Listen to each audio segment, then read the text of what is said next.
Good evening, everybody. Good to see the few of you that have come in tonight, especially those who were here earlier this afternoon. Well, depending on where you live, it could have been earlier this morning, this afternoon, this evening, or it could have been at midnight before our midnight. So, uh, yeah, I appreciate those of you who did come in. That was a very fun show this afternoon. I had a really good time. I actually didn't expect it to be as fun as it was.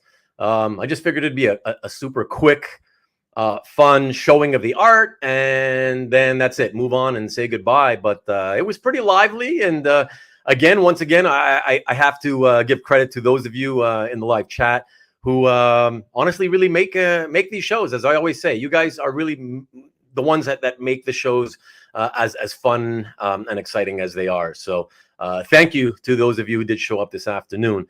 Appreciate it. Let me give some quick shout outs. Marcus is wanting me to bring on the funk, and Marcus has been he posted that like several, I don't know, at least a week ago or something. So he's been wanting me to bring on the funk for a while. Good evening, Jason. Good to see you, sir. Mike at SNN Art, nice glasses. I see you got yourself a pair of glasses. Appreciate it. Good to see you, the Rickster. Good evening to you, my friend. #1 Marvel fan. What is up? What is up? Oh, and look at that. Mark you, AZNFUNK Comics' buddy and mine. Comic Books NYC. Kavi. What is up, Kavi H? Good to see you, sir. I know you're not here for me. I know you're here for Mark, but that's okay. I forgive you. Any time you can spend here on my channel, I appreciate it. So very, very cool. My lovely wife, Vivian. Good to see you, honey. Mr. Easy Go Lucky for the second time today. Good to see you, sir. And for the second time again, also the Ascani son himself, David. How's it going? Aloha, aloha. And wow. David, this time, not 7 in the morning for you out in Hawaii. So I'm happy to know that it's 3 in the afternoon for you and you don't have to suffer as much this time. What do you say, Marcus? What is up? Won't Ruben take me to Funky Town? That's precisely what I'm doing tonight. Precisely. And of course, Mr. Red Jack, again, thank you, sir, for being here as always and for welcoming everybody into the chat. And yes, the Rickster, I'm getting the funk out very, very momentarily. I will be anyways. And what else we got now? Marcus saying, what? Right about now, the Funk Soul Brother. Check it out. I got to love the music. And Aranga, oi! What is up, dude? Good to see you, sir. And Kavi says, Marcus, good people for sure. Exactly. There you go. So, excellent. Just wanted to say again, guys, thank you to those of you who showed up this afternoon. It was very, very fun. I did want to mention one thing about this afternoon's art drop preview, pre-sale, whatever you want to call it. So I was speaking to Jesus Cabrera, and recently, like an hour ago or whatever, he mentioned to me that he gave me some feedback. He just wanted to let me know that he enjoyed the show. But he wanted to let me know that the only thing that he didn't like that went wrong was that he said people were not listening to my suggestion, my request, if you will, to not try to claim pages until I first at least pop them up on the screen. I had checked with Vivian after the show, and she said that it was okay. So on our end, she claims that it seemed like everybody listened and that everybody did wait for the images to pop up. So anyways, I'll figure it out myself when I watch it back on Rewind, and I'll see what happened. If indeed people were jumping the gun, I mean, nothing I can do to reverse. I'm not going to reverse, claims or whatever. But if that did happen, then from now on going forward for art drops, I will resume going back to just mixing up the pages so nobody knows which one is coming up next. And I guess that's probably the safest way to do it for sure. Okay. And hello, CJ. Good to see you, sir. And thank you always for the warm welcomes and hellos to my family. And hello again, Maki Pupu. Good to see you, sir. All right. So with that being said, everyone, let me welcome my guest tonight. As I said, this is a gentleman that I only met very recently when he popped into the chat of one of my shows, and at the time did not know that he was one of Kavi's friends. His name is Mark Yu from AZNFUNK Comics, and I want to just say that he's a comic guy first and a recent convert to original art. So very excited and happy to have him on the show. And he's got his own YouTube channel, as I've mentioned in the past, and we'll be talking a little bit about that as well. So please welcome my new friend, Mark Yu of AZNFUNK Comics. Oh, yeah. So happy to be here. Let me just take a quick snap for the gram. Oh, got it. Okay, cool. I've been holding my arm up for like 20 minutes. Yeah. I was like, are you going to introduce me? Like people want me on. Let's go. I've been seeing you down there. Like, what's he doing? What the hell? Oh, you can see me? That's embarrassing. Well, do you on your YouTube? Do you not use StreamYard as your? I do not use StreamYard. What do you use? I use the free version of Zoom. Oh, so, yeah. Yeah. So interesting. The free version means that I can only have up to like 3 people in. Oh, yeah. Yeah. So, and I keep my interviews only down to 2 to 3 people. So that's how I get away with it. But yeah. I mean, different. Yeah, I mean, look, most of your stuff from that I've noticed, anyways, tends to be one-on-ones for the most part, anyway. So, I mean, you're okay using that version, and you know what? The fact that it's free, it's good to know because it's actually pretty damn good quality. Because I'm watching your stuff, and it's I would not have guessed. So, that's congratulations, good. I guess. Yeah, it's the magic of post editing production stuff. So okay, that's true, right? Because. So everybody, so you all know, on Mark's YouTube channel, which of course is called AZNFUNK Comics, he's the opposite of what I do. Everything I do is live streamed, and Mark likes to pre-record everything and then upload it after it's been recorded and edited. So yeah, but and by the way, everybody, especially to those of you on the West Coast in California, I'm wearing this in honor of Mark because he is Oakland based right now, and I grew up, as some of you know, a Ricky Henderson fan, the best ball player ever. So there you go, word up. Got to support the A's. Yep, the last sports team in Oakland. There you go, exactly. All right, so let me quickly because let me see a bunch of comments coming in here. Oh, and Cesar Alvarez. Hey, Caesar. Good to see you, my friend. So Caesar is going to be one of my guests at the end of the month on the 27th. So looking forward to that. And so NSN is asking, but does he have a calf? And you know what? This is one of the things that, and you can look, as you can see his face, the look on his face. This is one of the things I did want to bring up to Mark, because, well, for obvious reasons. So, you know what, Mark, why don't you go ahead and take that, take that question as a question and say what you want to say about that. Yeah, no, that's a good question. I ask myself that all the time. Part of the reason is because I don't have a nice enough scanner that can scan 11x17 or larger. I've taken pictures of my art and stuff, and I have them. I think I'm just too lazy to upload and then actually put in the penciler, inker, all that stuff. Because if I upload something, I want to put all the information that I can. And I've just been, the honest truth is I'm lazy. That's really all it is. I know I should. There's no excuse. But I do use CAF. I'm on there a lot. I'm actually on there every day. And are you really? I am. Yeah. Oh, okay, cool. Yeah. So and it's like I only discovered this website like 2 years ago. So I'm, like you said, a pretty new collector in comic book art. So yeah, but I mean, that's the real reason. I'm lazy. That's why I don't have, but I will. It is on my bucket list. I have all these images ready to go, and so doing these interviews is a good reason to take good images and then upload them. Right. Well, yeah, and the advantage you could have had from tonight, and of course, people watching later on Rewind, is that I could have had your I normally would put the calf gallery down in the, linked in the description. So instead, the only thing I have is the YouTube channel, but everybody should go check out the YouTube channel, which I will be showing momentarily to people. But yeah, so it's if you're going to be in the hobby, I think I tell everybody, I've been telling everybody for, since 2005, like it's kind of the hub, right? It's where everybody kind of meets each other for original art collecting. So might as well have your thing there. And also it's because it's really the only place, like there are many platforms online where, you can post art, right?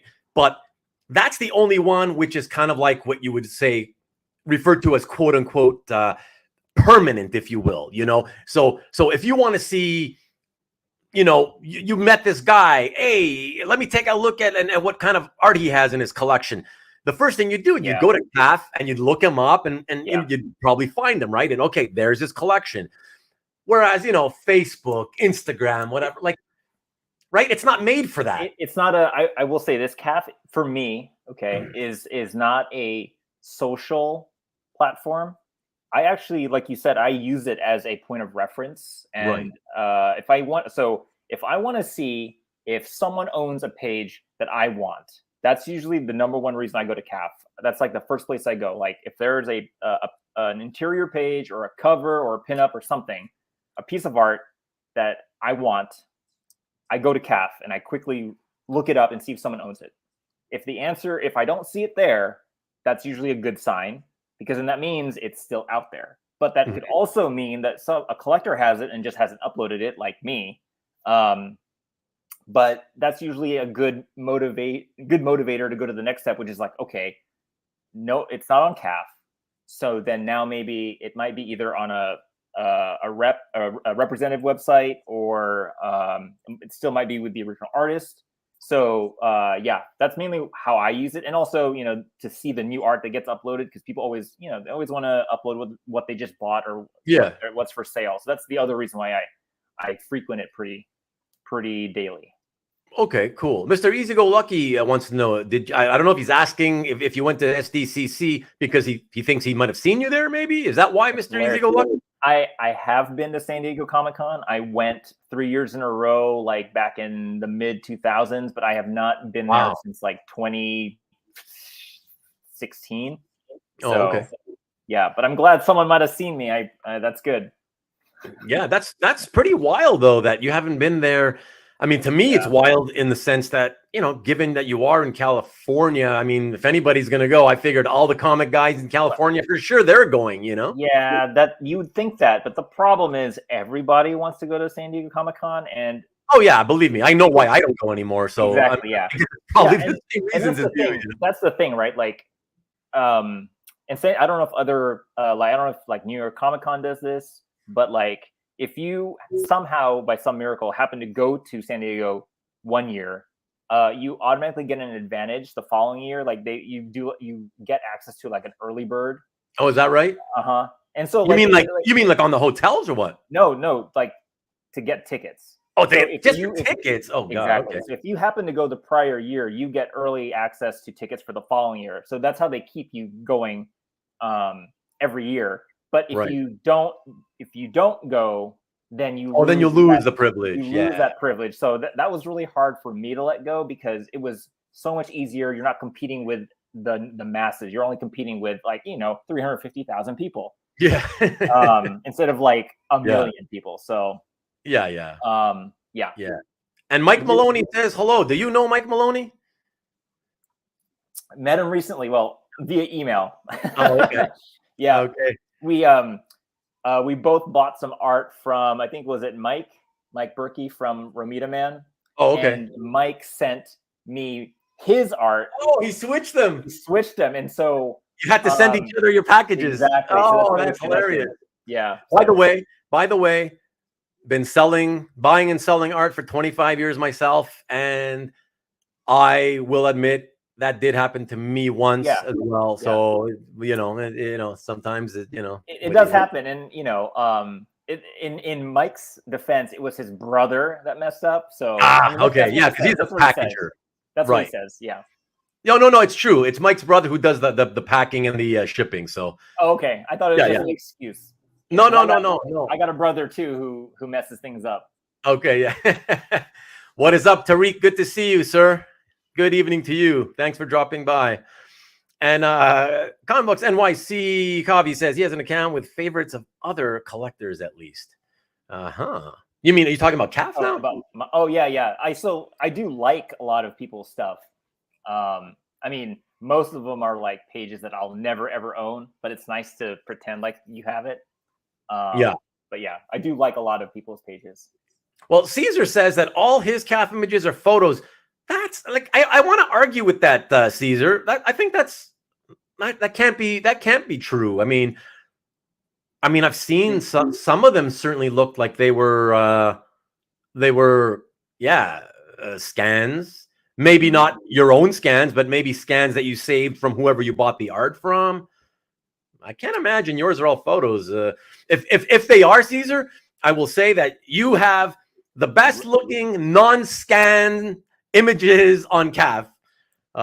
So there you go. That's it's all about the lighting. If you can get the lighting right, then it'll look good. Yeah, well, it's not just the lighting, it's the how do you what's the word? Like, not even kind of the orientation, but because with photographs, people tend to take pictures at angles, and so it's kind of tilted. It looks tilted. It looks either narrower and getting wider as you go from top to bottom, or vice, that whole thing. Yeah. But yeah, the lighting has it really kind of makes or breaks it as well too. So. I'll take that as a challenge. I will upload only photos of my pages, and we'll see if people can tell the difference. How about that? Yeah, man, because I gotta say, there was a time where when you showed me when you sent me, so when Mark sent me, I asked him if he wanted to see us to show some art tonight and talk about some of his collection, and he did. So I said, okay, great, send me some images. And at first I said, oh, point me to your CAF gallery if you have one, and we'll do it that way. Otherwise, send me some images. And so then I found out, okay, no CAF gallery. He sent me some images. And the thing is I knew what to expect because Mark had already been on not long ago on Kavi's channel as a guest. And of course, he sent him images that were clearly photographs, which I am so adamantly, people know me. I'm so hard-assed about this. No, that's fair. That's fair.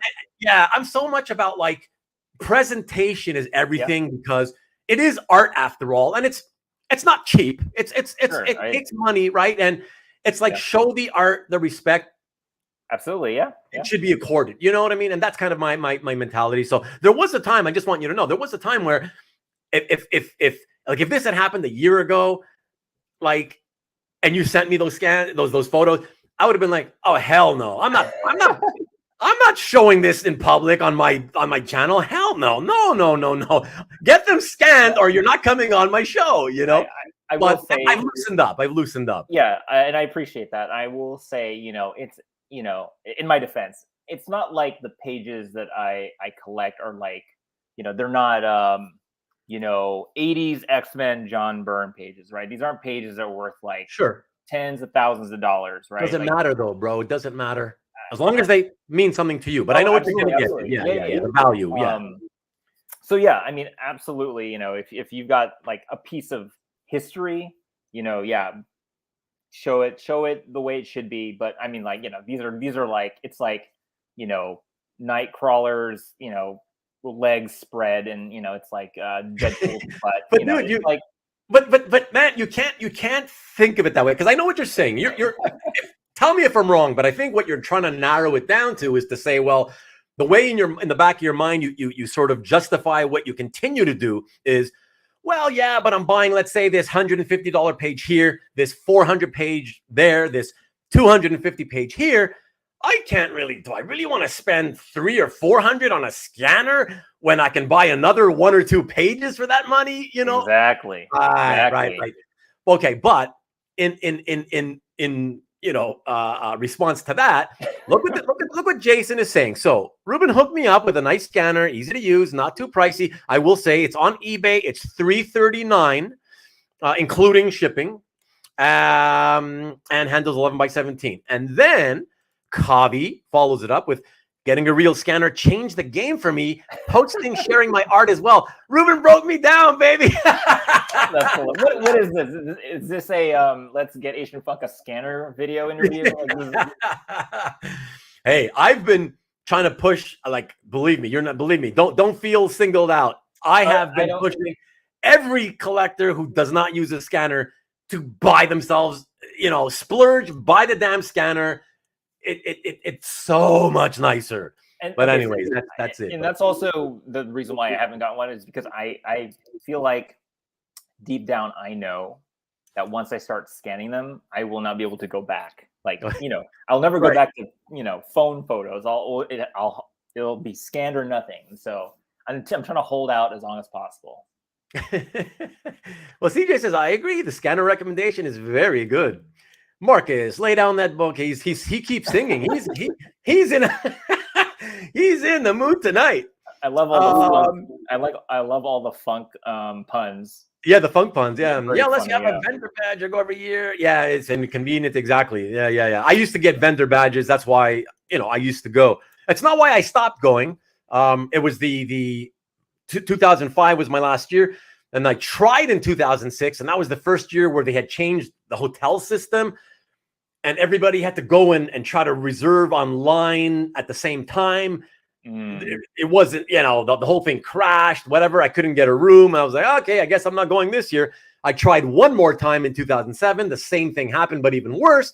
And I said, you know what? I don't need to jump through fiery hoops just to go to this convention. It's fun, but it's not that fun, so whatever.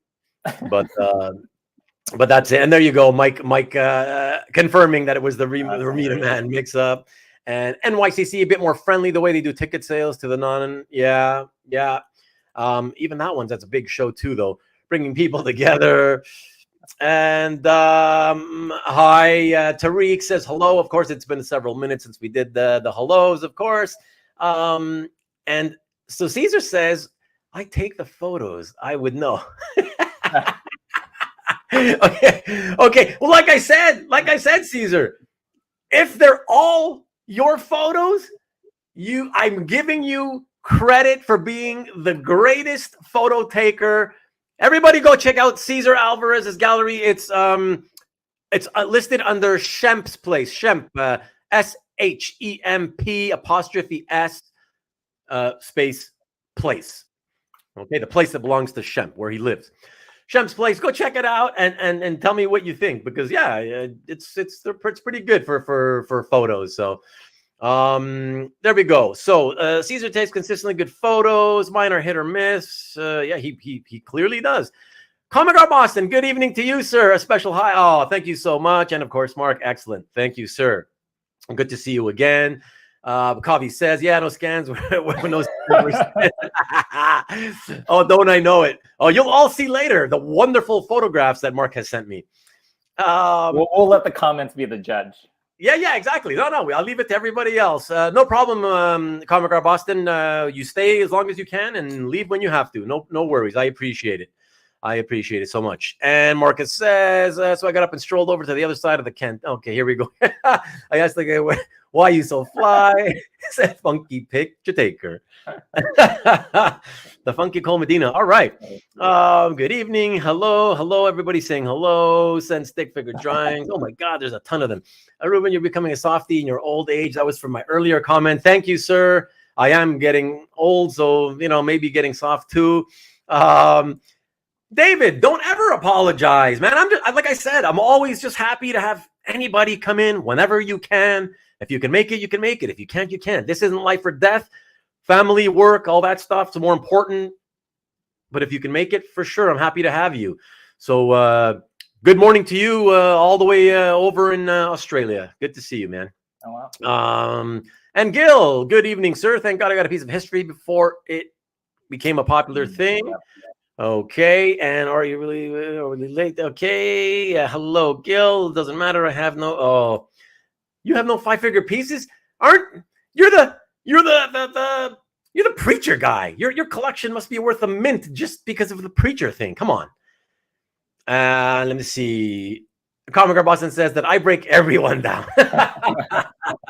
If I remember correctly, I don't think I told you, Comic Art Boston. I didn't push a scanner on you, or did I? If I did, it must have been like 20 years ago or 15 years ago or something, because I don't remember that. Let me know though. What's up? Rubén, the scanner shamer. Nice. Ranga says, when I get art in the mail, it doesn't go into a folder until it's scanned first. Exactly. That's my whole point. Always do that. So even for those of you who like to frame the art, make a good scan of it first. And if you don't have a scanner, at least try to take the best possible photograph of it, so you have something, rather than only show through the frame, picturing with the glare off the glass and all that stuff, Tariq, I can recommend a scanner that is fit for purpose. Tariq, I will, after the show later tonight, I will email you a link to the scanner that I have recommended to people, two of whom are in the chat tonight. And if you want that way, I will point you to their galleries. You can look at their scans and judge for yourself whether you like the scans enough and think that that's a good scanner to buy. All right. So I'll hit you up later after the show. And very relaxed. Okay. What's David Ascani-san saying? Oh, he's bud you as well. That's a while ago. So I'm not sure if you're referring to me or somebody else. So like. Thank you very much, Mr. Easy Go Lucky.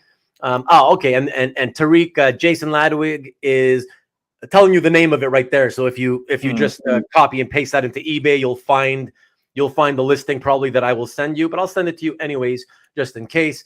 Comic Art Boston, the claim show was quite crazy. Unfortunately, I contributed to the confusion. Now, it was a great, it was a lot of fun. So everybody knows this guy, what a guy. So look, everybody who's been watching the show since Comic Art Boston started attending my shows, they know what a nice guy he is. So this guy, for those of you who weren't there this afternoon at my art drop, so usually Comic Art Boston is very quick on the draw. And so if he tries to make a claim, he usually gets it. This afternoon, his first 3 claims he missed out on completely. He whiffed 3 in a row. It was shocking. And so it was kind of like, yeah, what's happening? This is like a crazy day, But then something happened and he started becoming the first claimer on a bunch of pages. So then he claimed a few pages, and things started to turn around for him. That was great. But the greatest thing that happened during that event, the show this afternoon, was that he then, out of the kindness of his heart, gave up 2 of his claims to make 2 people that missed out happy. So kudos to you, sir, for being the man that you are. Yeah. Just put that out there. I know you don't like me to embarrass you. He always says that, but you deserve it. And it was wild and crazy and fun, and that made it even greater. So seeing that happen, it's what it's all about. That's what the community is all about. People helping people. So I love it. Okay, so you know what, Mark? Why don't we start here, like as if we haven't already started 30 minutes in? But why don't you start just to let people know a little bit more about you, and me too. We all know now that you're new into the comic art hobby. So clearly you crossed over from comics. So I'd like to know if you could just tell us a little bit about when you got into comics to begin with.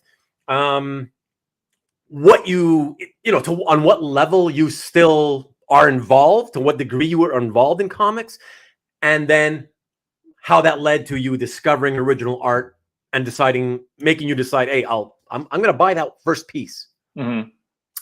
Yeah. So I actually started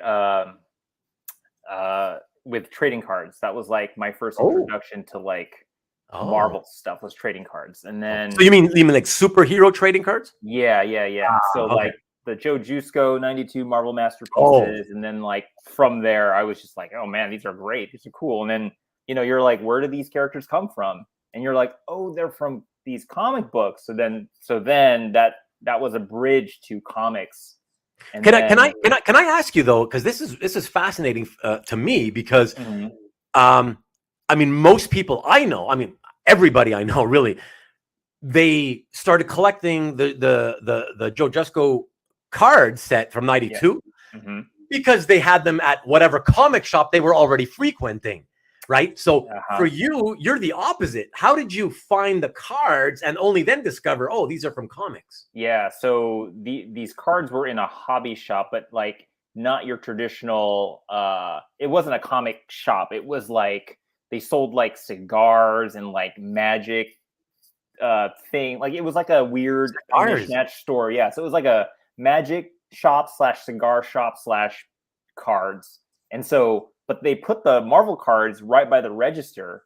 So I saw them, and it's like the only bright colored thing that I could see, because I wasn't in there buying cigars, and I wasn't in there trying to buy like magic stuff. Not Magic the Gathering, but like magician stuff, like Yeah, sure, you weren't in there buying cigars, Mr. and Mrs. You. Yeah. Yeah, sure. Yeah, true story. But yeah, I was like, hey, I'll buy a couple of those. And then I was just like, oh man, these are great. I'm like, wait, there's more than just these. I was like, oh, I'll buy a couple more. And then that, I was like, where are these from? And goes in the comics. And so I was like, oh, I guess I'll read some comics with this character in there. Of course, the character was Spider-Man, and there's like a million comics about Spider-Man. So I was just like, oh, I'll read all of these. And then, so that was like early 90s. Okay. And I was into comics probably for most of the 90s, and probably around 2000 I kind of just stopped. I don't remember why. Probably because the comics in general, the interest in comics have gone down and all that stuff. So yeah, I think it was post crash, right? Yeah, So, post bubble. Yeah, it wasn't as like everywhere and wasn't like cool anymore. So yeah, I basically missed out on comics like most of like from 2000 to 2000 like 10, like the whole decade. I was just like, help. And then I slowly started getting back into it because I saw someone with like a comic book that was framed in like some weird plastic frame, and I was like, what the heck is that? And it was a CGC slab. I never knew what that was. I haven't never heard of CGC because I was out of comics for like a decade. So that's hold on. So this now, just to keep the timeline going, this would be when now?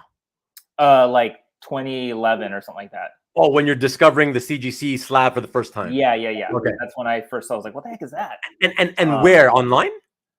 I think I was at a small like convention, but I didn't even.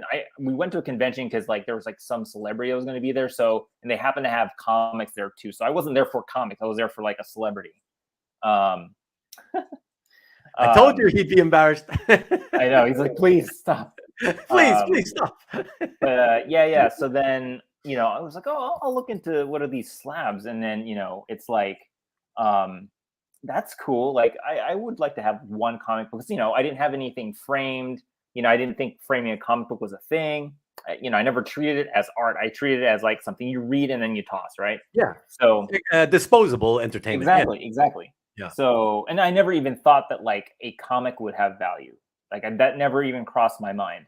And so, I'm like, oh, I'll look into that, and I started getting like one comic slabbed, and then I was like, oh, maybe I'll get two, and I'll get three, and then all of a sudden I had like a ton, and I was like, okay, maybe I need to take a break, and then it was like 2020. Take a break? Like slow down. I need to slow down because I went from taking a 10-year break from comics, 0 to 60 afterwards, then going like hard, and then being like, wow, I have for how long though? For how long? Probably for like the next 10 years. Okay, so a good solid deck. Okay. Yeah. So up until a couple of years back, kind of thing. Yeah, exactly. Okay. So I was and then so right before the pandemic, I was like hard on like CGC stuff. Like I was sending comics to like facilitators who were going to conventions all over the country. I was like sending comics, to like NYC to get signed by whoever, and I was sending comics to like San Diego to get signed. Like it was bad. And then I was you mean just to get them signed? Yeah. So I know it's a whole thing. It's a whole it's a whole it's a whole cottage industry now, Exactly. So so long story short, I was like, okay, I need to slow down on this hobby and I need to, like most people with a hobby, you replace one with another one, right? So I replaced trading cards with comics, and I went from comics to something. I went from comics to slab to comics, and so I was like, okay, maybe I need to go to something else now. And by the way, just quickly interrupt. Marcus wants to know, was this happening in Oakland? Yeah. Mm-hmm. Okay. Yep. So all over the Bay Area. Okay. And so let me see. So you've probably heard of an artist by the name of Paulo Rivera. Of course. Yeah. So he was the artist for the Moment in Time storyline, basically the comic that No Way Home was based off of, sort of. Like, okay. It's the whole one where, like, Peter wants to have everyone's memory erased so that they forget he's Spider-Man, because MJ's like in danger. So anyway, right. I followed him because I was like, I love his art in comics. And then I remember seeing a post he made where he's like, I've got some original art. I have a sale going on some original art on this website. And I was like, what the heck's original art? So I click on it, right? Because hold on. Somebody said that to you? No. So Paulo Rivera, the artist, posted something on his Instagram. Oh, I see. Yeah. So he posted, because I was following him, and you're following him. Yeah. Okay, gotcha. So he posted something about how he had a sale on some original art. Yeah. And you're like, what's original art? What the heck is that? Like, he does other stuff besides comics. So I click on the link. It takes me to the splash page. You've all heard of splash page with Mark. Hey, yeah. And I'm like, what the heck is this website? It's like, there's no comics in this website. It's just like these weird, art pages of, like, and I was like, okay, well, I mean, just look, there's like a list of artists. I was like, you just look for Paulo Rivera and click it. And I'm like, okay, so here's all the titles he's worked on. So I clicked on, like, Spider-Man. And then I was like, wait, these are pages from the comic? And it took me a while to realize that, that he was selling interior pages from that whole run. And I was like, that's kind of cool. But then I looked at the price, and each page was like, it ranged from like 300 to 1,000. I was like, nah, I'm out. Yeah. And then, but because he had a sale, some of his pages were pretty cheap. And I was like, okay, well, it'd be cool to have something from him, because, I know that it's hard to meet him, and, getting a piece of, I've always wanted to get sketches from artists and stuff like that, but he rarely makes appearances. And so I was like, okay, I'll get something of his. And I happened to I got a page from A Moment in Time. Okay, nice. And this was right before they released the trailer for No Way Home, right? Oh, okay. So this was like maybe a couple weeks, like in 2020, right before the movie came out in December. And I remember seeing all the pages on his site that was available. Okay, basically the entire scene of where Peter's talking to Doctor Strange, and he's he's saying, "Are you sure you want me to erase everyone's memory? Are you sure?" Like, that whole scene, right? All the pages was there, but they were super expensive. And then the trailer for the movie comes out, and I'm like, holy crap, it's literally that comic. Like, they just took the comic and they made it into a movie. Right. So then I was like, ooh, maybe I should go back and see if those pages are still there. So I go back to the site, all gone. Wow. They were all gone. And I was just like, how much time had passed at that point? I think like maybe a couple weeks. Oh, so okay. From the moment I bought that one page, and that was me splurging. I was like, oh man, that was a lot. Like, yeah. For someone who didn't know what original art was, like spending like, $300 on a page, that was like, I was like, oh man, I don't usually spend that much money on a comic normally, unless it's like, a key book or something. Yeah. But like, I was like, oh my God, that was a lot of money. And I was like, I just need one and done. Like, just to say I have one piece. But then I was just like, holy crap, like, people are actually, they buy this based on what's happening. So like, there are collectors and speculators, who are watching the market and then buying these pages. And I was like, ooh, okay, cool. So now, in my head, I'm like, I have a page now that someone would want, right? So of course I'm like, ooh, maybe I should look around this website and see if there's other pages that I think they might make into a movie. So then you start thinking like that, and you're like, okay, that's pretty cheap. That's pretty cheap. Da, da, da, da, da. And then that was it. That was like the beginning and the end. The beginning of the end, yeah. Yeah. So my first art page was a Paulo Rivera moment in time, and I still have it. I'm not selling it. Okay. Oh, I wish you would have sent me that one, because I don't think you sent me that, right? I didn't, because I showed it on copies. Right, You said try not to. No. Yeah. No, I was following directions. No. Yeah, that's cool. That's cool. And yeah, and I sent Kavi like 50 images. I was just like, okay, we're gonna go hard. I'm gonna give you 50. I got to go hard on you a bit first here too, because in this hobby, I don't know, you may or may not have figured it out yet, but unlike in comics, where 99% of the buying is sort of, yeah, people like it, but it's speculative related. It's about, you're speculating, in this hobby, that's the minority of people. So there are investors, there are flippers. So Marcus, when Marcus heard your comment about, when you said, maybe this is like the movie or whatever, maybe I should buy some. So he's putting those dolphin photos because he means you're a flipper. He thinks you're in the hobby to be a flipper. Well, okay, let me explain. So that mentality only lasted like 5 minutes, right? because surprise, you'll discover that all of the pages that you think are going to be valuable are gone. They're already gone. They've been gone, right? Like, I think if I could give advice to any new collector into art, like now, don't expect going into this hobby thinking you're going to find key pages, either key moments in comics history or key pages from well-known artists. You are not going to find it. You're not going to find any Jim Lee pages. You're not going to find any. Hold on. That's not altogether true. No. Sorry. Let me rephrase that. You're not going to find. Okay. Go ahead and rephrase. Yeah. Let me finish. Okay. You're not going to find any Jim Lee 90s X-Men pages for less than $1 million. That's not true either. Come on, man. Okay. Listen. No. Let me ask you. How much did that 4-page gatefold of no.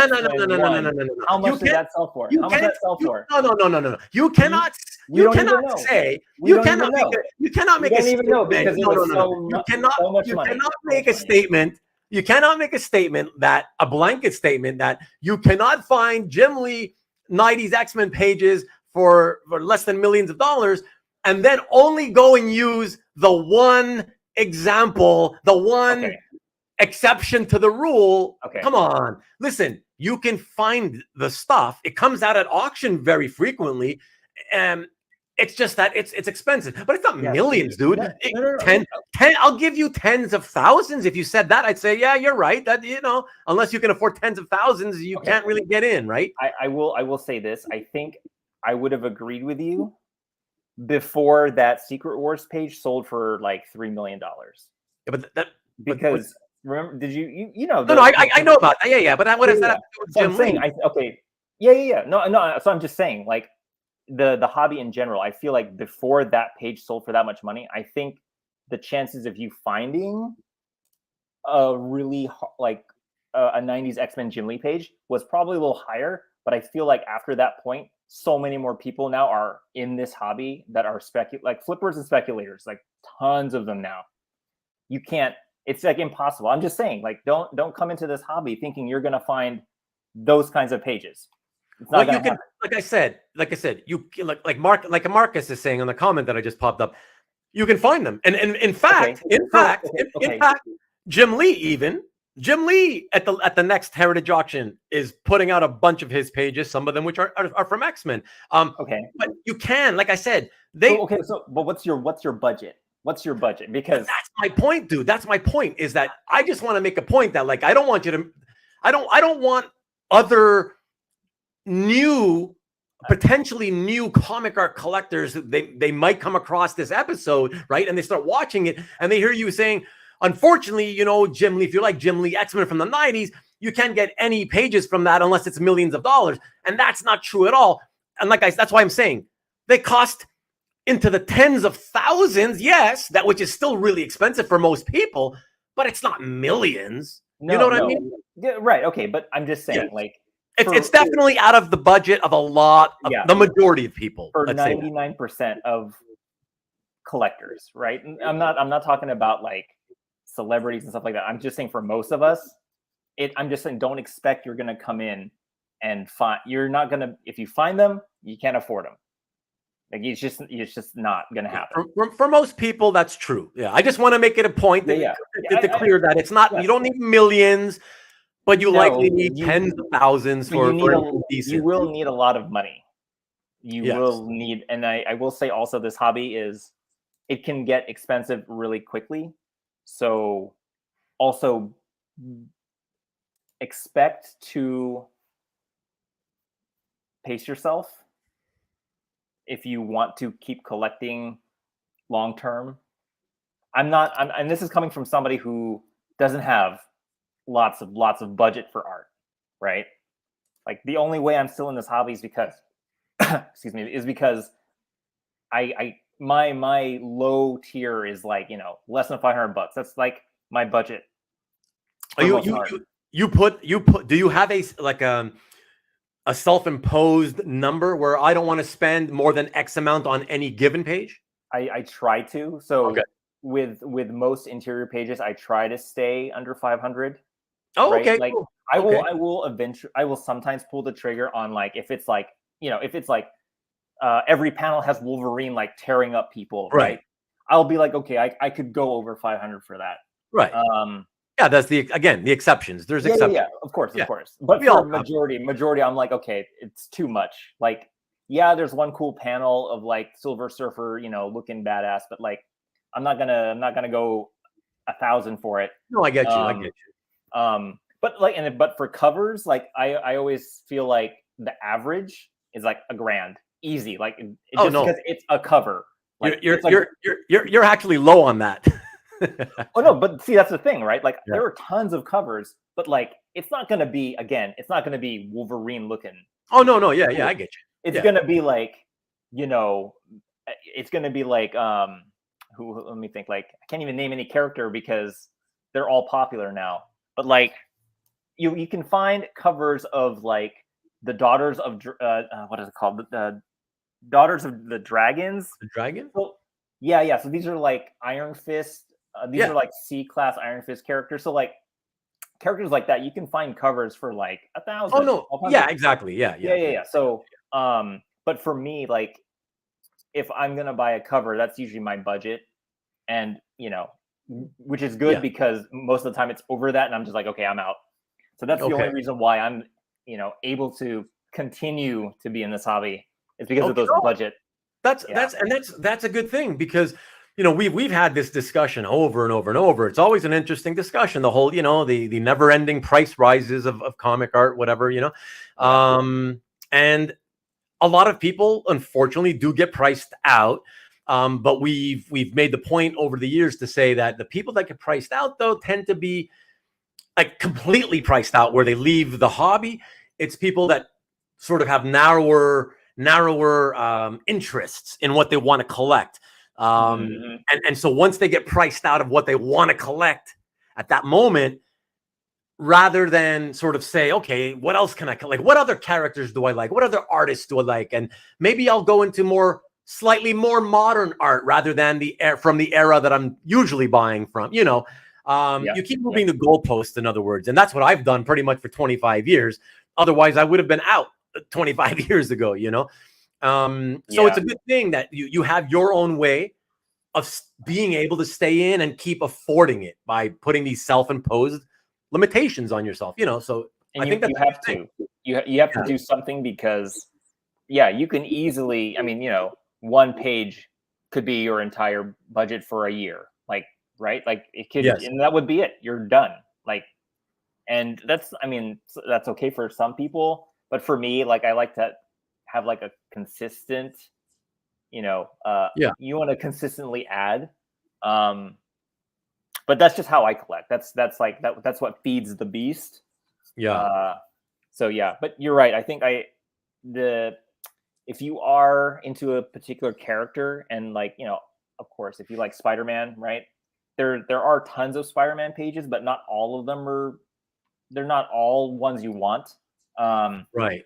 And if there are ones that you do want, it like you said, it is good to hunt for the more recent ones because they're newer, and like, you know, there are like a lot of collectors who only collect like from the 90s or before that, right? So they're not going after anything modern, so you're not worried about being priced out by those people, Right. and so, and like it's always good to kind of like, I would say I have an advantage in terms of like, I come from a comics heavy background, because then I have an idea of what comics are coming out before most non-comic people. So then when they preview certain interior pages from a comic that doesn't come out for like a couple of months, and this is a secret, but I'm going to share it, then I can at least be preemptive and be like, okay, I know who the artist is. I know who the, you know, either the penciler or the inker or the rep. I can at least reach out to them and be like, hey, if this page ever becomes available, let me know, I'm looking. So then, and that doesn't work a lot of the time, but when it does, it's pretty great, because then you're not competing with anybody. You know, you're just competing with yourself, whether you got lucky enough that they happen to remember you or they happen to, you know, make it available at all. So yeah, that's kind of, and that's like the only way you're ever going to get like a cool, and you'll see it in some of the, there's a page that you're going to show that I'll talk about that exact scenario where, and I got super lucky. Like it's all luck. That's the other thing, is like, it's like right place, right time. Sure. You just happen to talk to the right person. But it's also effort. It's also effort, because if you're active in constantly looking and looking and looking, that's how you put yourself in the right place at the right time, right? That's part of the hunt, man. Yeah, for sure. Yeah. I just wanted to, I was leaving a Stanley's comment up here. He says he loves the feisty debate, and he's saying that because we got a bunch of comments earlier. Here we go. Watch these. I'm going to pop up. Comic Art Boston's telling me to be kind. He thinks I'm being mean to you. Jason says, fight.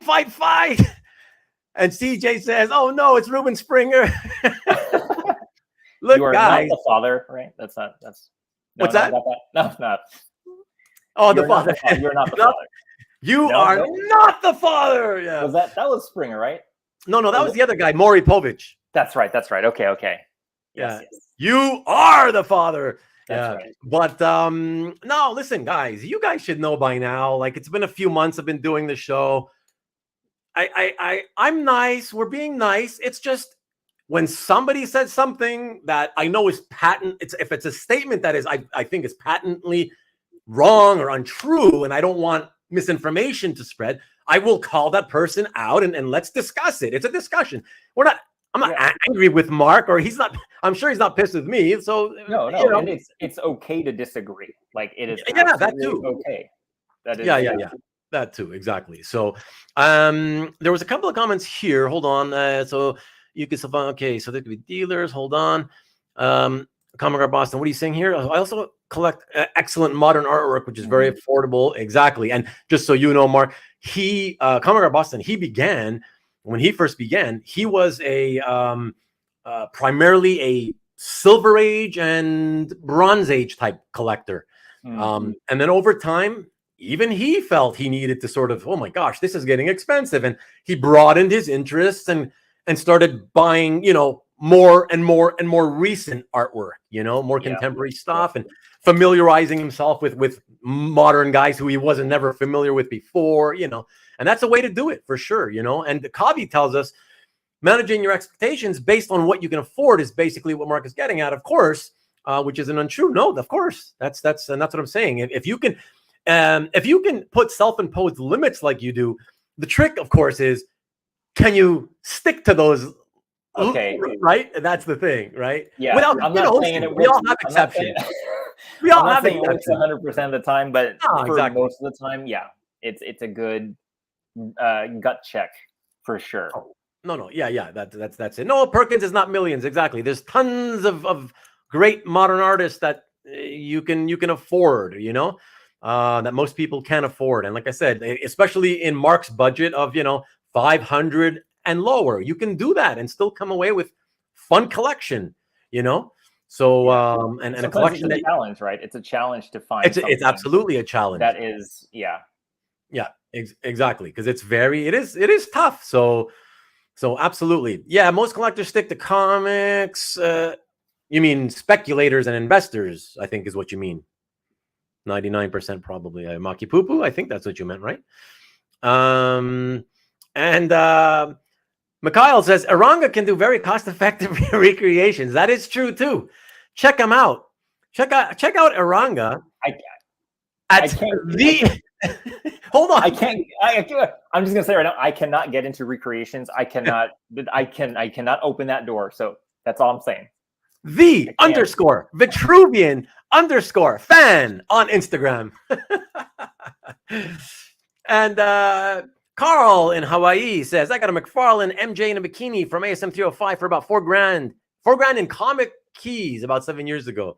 Okay, a nice trade you did there, I guess. So I believe in finding treasures. Yeah, good. Hopefully that's worked out, you know. And what else we got here? Okay, and congratulations for getting Perkins pages. I like Mark coming in swinging. A perfect guest for you, Ruben. Exactly. I want liveliness. I mean, that's what makes a conversation more fun. You know, like, yeah, man, you gotta there's got to be some back and forth and discussion. It can't just be, yeah, I agree with everything you say, and then you agree with everything I say, and then, oh, it's all hunky dory, everything's cool, and no, man, like if you don't agree, you gotta speak up and talk. That's why I love doing my roundtable shows, because then you got 4 guys going at it potentially, you know. Oh, that's too many for me. Then I just wait until everyone's good, and then I go, all right, I'll say something. So number one Marvel fan, bit hard to not sell major keys to fund major. A lot of people have been doing that. Exactly. Yeah, exactly, for sure. And so Comic Art Boston says to you, Mark, you need to mix and match and stretch for something you really like. Well, I think that's what he's saying, though. Like, he does make exceptions occasionally, right? Like, I think we all make exceptions to whatever self-imposed sort of things we tell ourselves that, you know, we're not going to do this, you know. I'm gonna say right now, like, I'm not a dummy, right? Like, if I stumble across something that I know for sure is valuable, or I know that I could resell, I'm not gonna pass up on it. Like, I'm not gonna be like, oh, too much, you gotta just let it go. But I'm like, wait, I could make double, or I know that if I hold on to this could be something, right? Like, or if I just really like it, like, I'm like, how often you see Wolverine doing this? Like, yeah, never. So, like, yeah, you make exceptions. You're like, I would be stupid to pass up on this, because the moment I do, it's gonna get snatched up by someone else, and then they're gonna flip it for like double, and I'm gonna be like, I'm an idiot. So, right. NSN Art says, sell those comics. Yeah, a lot of us art guys are not comic guys anymore, and haven't been for many years. So we are, a lot of us are kind of in that sort of zone where it's like, oh yeah, you still have comics, you're into art, but you still have comics. Get rid of the comics and buy art with it. Use that to fund your art, you know? Yeah. Yeah. But a lot of people who still kept their comics and collected for a long time. A lot of people that I know certainly have been doing that. They've been using that to sort of fund the next hobby kind of thing, you know? Yep. And it's a good way to do it, because otherwise, if it's got to be funded with new money every time out of pocket, holy crap. I mean, that just gets so expensive, you know? Yep. Doesn't take long.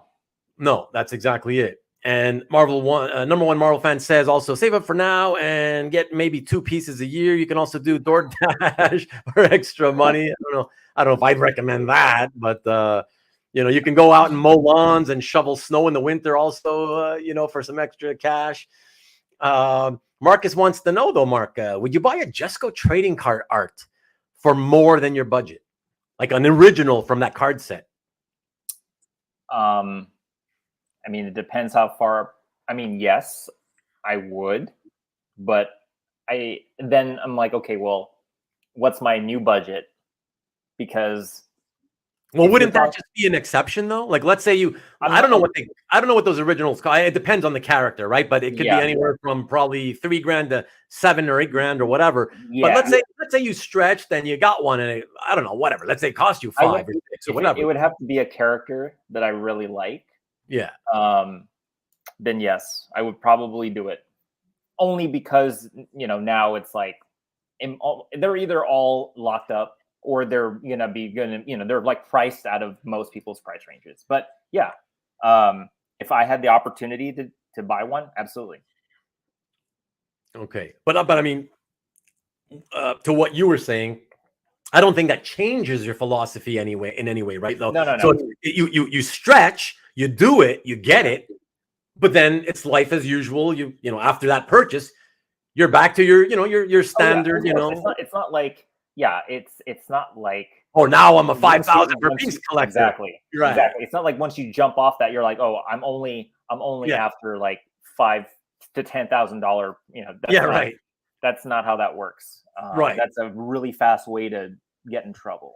Yeah. Well, Comic Guard Boston is saying, he's telling you, look, you're too disciplined, which is a good thing, though. I mean, especially if you have multiple hobbies, you have to you have to.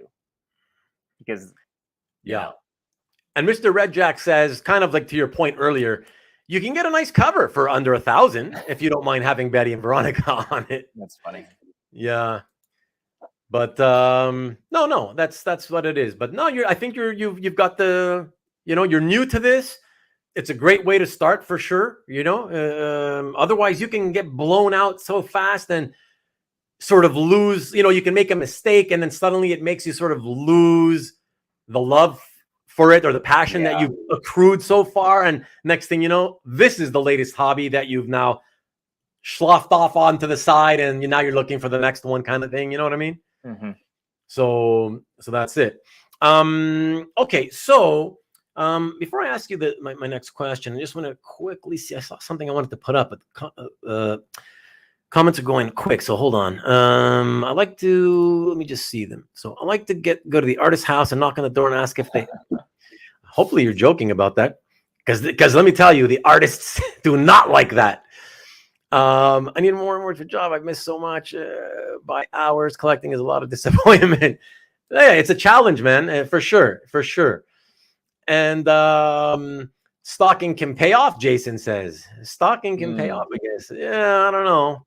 Persistence, maybe being persistent. Yeah. Persistence. Yeah. But like I said, showing up at artists' doors, and believe me, I know artists who have had collectors show up at their doors. And yeah, you don't want to be doing that. That's not cool. Come on. Like, what are you? Like, we're all kind of old. I mean, even you're young for this hobby. Can I ask, by the way, how old you are? I am 37.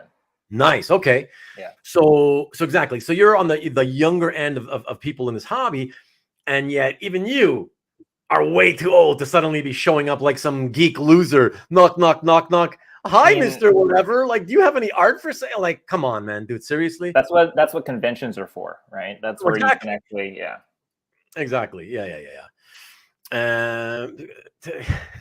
Take all the toilet paper from the bathrooms and trade artist sketches for squares. Who's bathroom? Yeah. Stanley wants to know, how do you feel about why do you always ask everybody this? This is like the second time in like 2 or 3 weeks you've asked that, Stanley. How do you feel about answer it. How do you feel about first appearance pages? Most of them are gone and most of them are super expensive, but I will say you can still find those. You'll see one shortly. But in general, I don't really go after first appearances. It's just, usually the first appearance of a character isn't that interesting. Like, visually isn't that interesting. Right. That's it's not often it's going to be like again, Wolverine, where it's like a splash page, right? That it's not always going to be that awesome.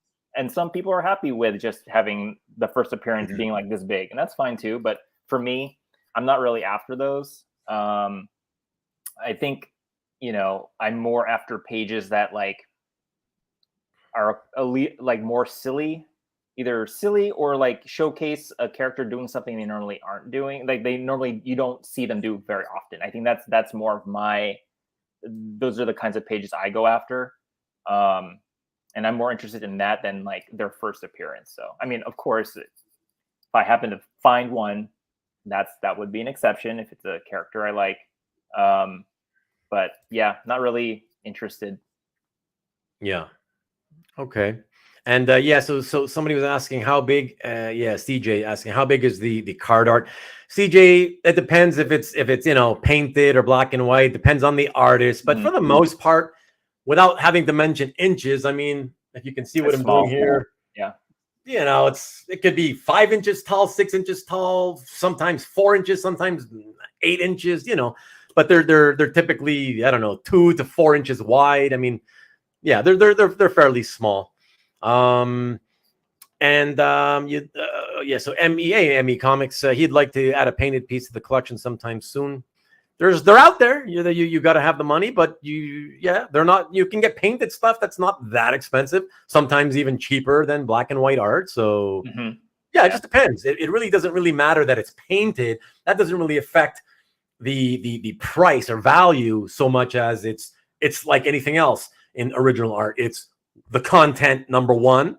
What's on the cover, right? What characters are there? What are the characters doing? That's the number one thing, and that'll determine the price, and then of course who the artist is. Yep. Yeah. So that's it. So and people are mentioning that Jusco had he just launched a few days ago a Kickstarter for that book of the you heard about that? Yeah, that was tempting, but like the recreations. $2,500. Oh, see, it seems like maybe it seems like it's it's not cheap, but it's okay. Maybe you can justify that it's okay. Oh yeah. The problem for me, is that because of the demand, the way they handled it is you pay your $2,500 and you don't, and they decide by randomly choosing, oh, you're gonna get this character. Yeah. So. And I have a sneaking suspicion that for certain characters it won't be random. Like, it's like I hope so. I hope it's random. I hope someone gets the Spider-Man or the Wolverine, because that would be cool. But yeah, I was just like, not being able to choose, that's tough. Because knowing my luck, I'm gonna get like Tombstone or who's like Tombstone. Yeah, exactly. Yeah. Oh. The character. Yeah, right. Like, well, actually, not that I'm going to get buried, but like, no, yeah.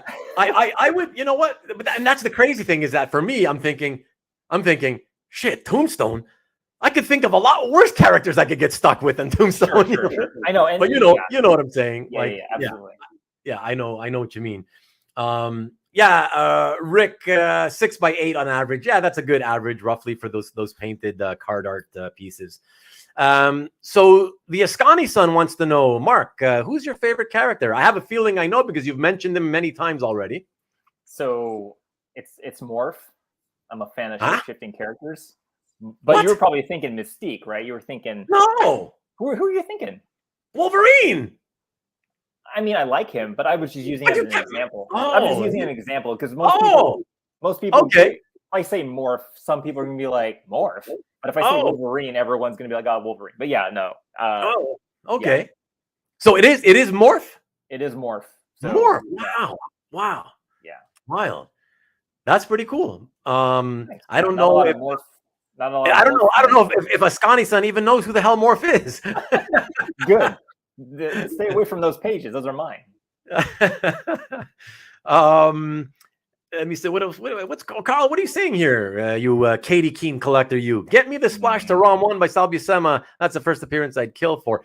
Yeah, okay, but technically the first appearance would be the cover, right? But I guess first appearance in the story appearance, I guess. But yeah, the covers technically would be the first appearance. So, what else we got here?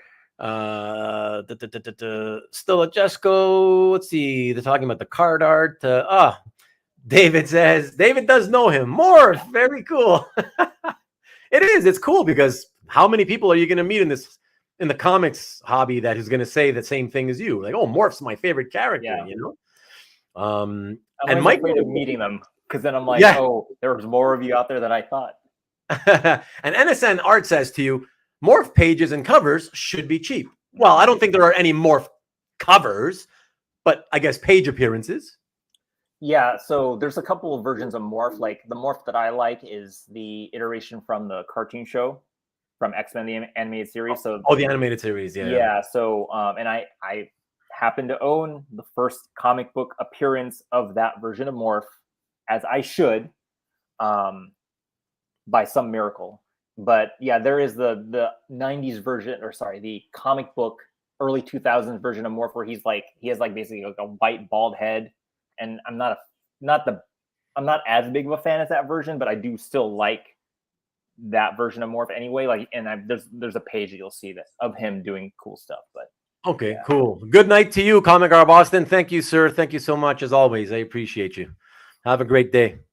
Yeah, no, that's cool. So do you actually, would you say that you seek out morph, like good morph pages, or you just pick them up if you happen to, if you you find one, hey, look at that, that's cool, I'll buy that. Yeah, it's more of like I already feel like I mean, once you have the first appearance, everything else just feels not as important. But yeah, if there's like a search engine, I'll type in Morph just to see what comes up. You never know. Yeah. But yeah, I pretty much just if it happens to show up, that's how I get them at this point. Before I was just like, there's like 3 characters I'd always type in every website, like Morph, Mystique, and like maybe like Nightcrawler or something, everywhere, and then yeah. Most of the time, it's like 0 results for Morph, and then maybe some for Mystique, and like more for Nightcrawler. But then it's like, either expensive or like it's like Nightcrawler's tail. Like, who cares? So yeah. Got you. Look at Jason. Jason's so impatient. Show some art, Ruben. Hell, we're having a chat, but these one-on-ones are supposed to be more about me chatting. I only recently started asking the guests, hey, do you want to show art? The intent originally was just, let's have good conversation. Oh, man. But I know you probably have to go. I know you can't always stick around right to the end. I'll get there very soon. And Derek says, so just X-Men Adventures pages are a priority? That would be accurate. Yeah. I think I have probably, like, in my collection, I think that is the most of a series of pages is from X-Men the Animated Series, or X-Men Adventures, that's what it's called. Yeah, well, there's 2 of them though, right? There's X-Men Adventures and Adventures of the X-Men. Oh, correct, yes. So I'm talking about X-Men Adventures, which is the one based on the cartoon show, the animated series. Yeah. Okay, well, what's funny, because I was just talking to Jason Siegel the other day, another collector. And because he's been recently collecting pages from that series himself. Mm-hmm. And I mentioned to him, I saw somebody put a page from the other one for sale. So I guess that's what. So that the other one is Adventures of the X-Men, something like that. Yeah. And he said, but he told me that he says, oh, but they're both considered in the same universe. Is that right? Because I mean, if one is based on the animated series, but the other one isn't, then how could they be the same universe? That's tricky. I would say sort of, I guess. I mean, it's kind of like, it's like, because they started doing this thing where they have X-Men 92, which is essentially like, oh, I remember that follow up to the show, but then there's so many more new things that like would never have happened. So like, is that canon? Like, so I mean, it's up to you, to the reader, if you want that to be part. Like, I don't consider them the same necessarily, like, because I'm more attached to the first one than the Adventures of the X-Men, right? In terms of like page collecting, that's I'm sure the stories are good, but I think in terms of art, I prefer the first one. Okay, and Jason wants to know, do you collect animation cells from the cartoon? I do. Do you really? I do, yeah. Interesting. Tell us about that. It's like, for those of us who are fans of the show, it's like, what is like the ultimate, like, thing that you can have from that is an animated cell, right? Like, and I actually don't have a ton. Like, I would say probably I have maybe like 50. I get, and for me, that's a lot. And 99% of those are all from the show. Like I have one from Batman Beyond, and I have one from like Dragon Ball Z. Okay. But yeah, most of them are from the show. So, and those, I already went through my phase where I was just like buying everything I could find. Now it's like most of the time I pass because I already have like ones I'm happy with. Occasionally I'll see one that I really like, but that doesn't happen very often anymore. Okay.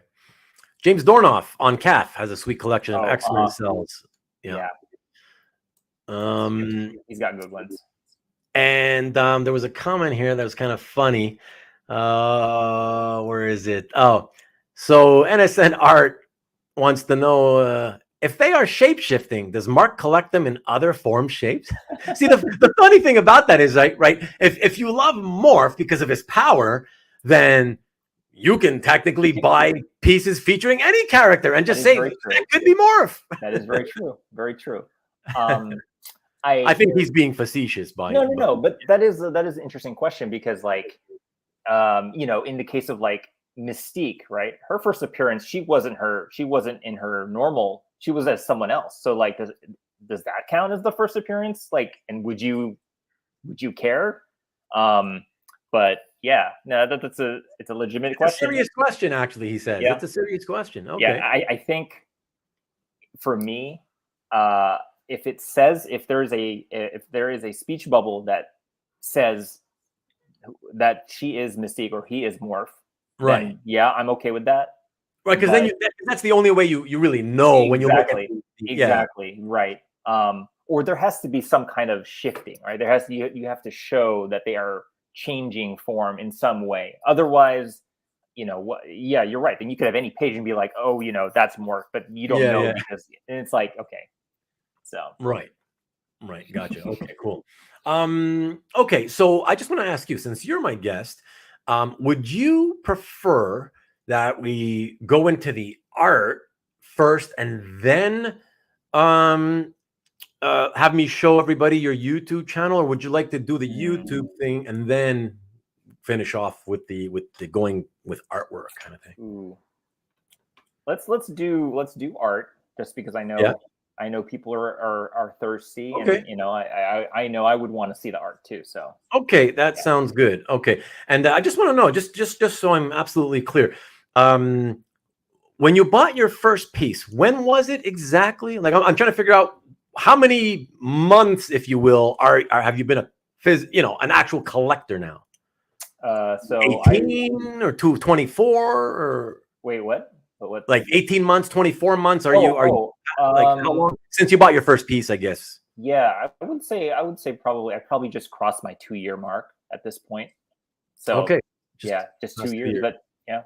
Okay, cool, very cool. All right. New.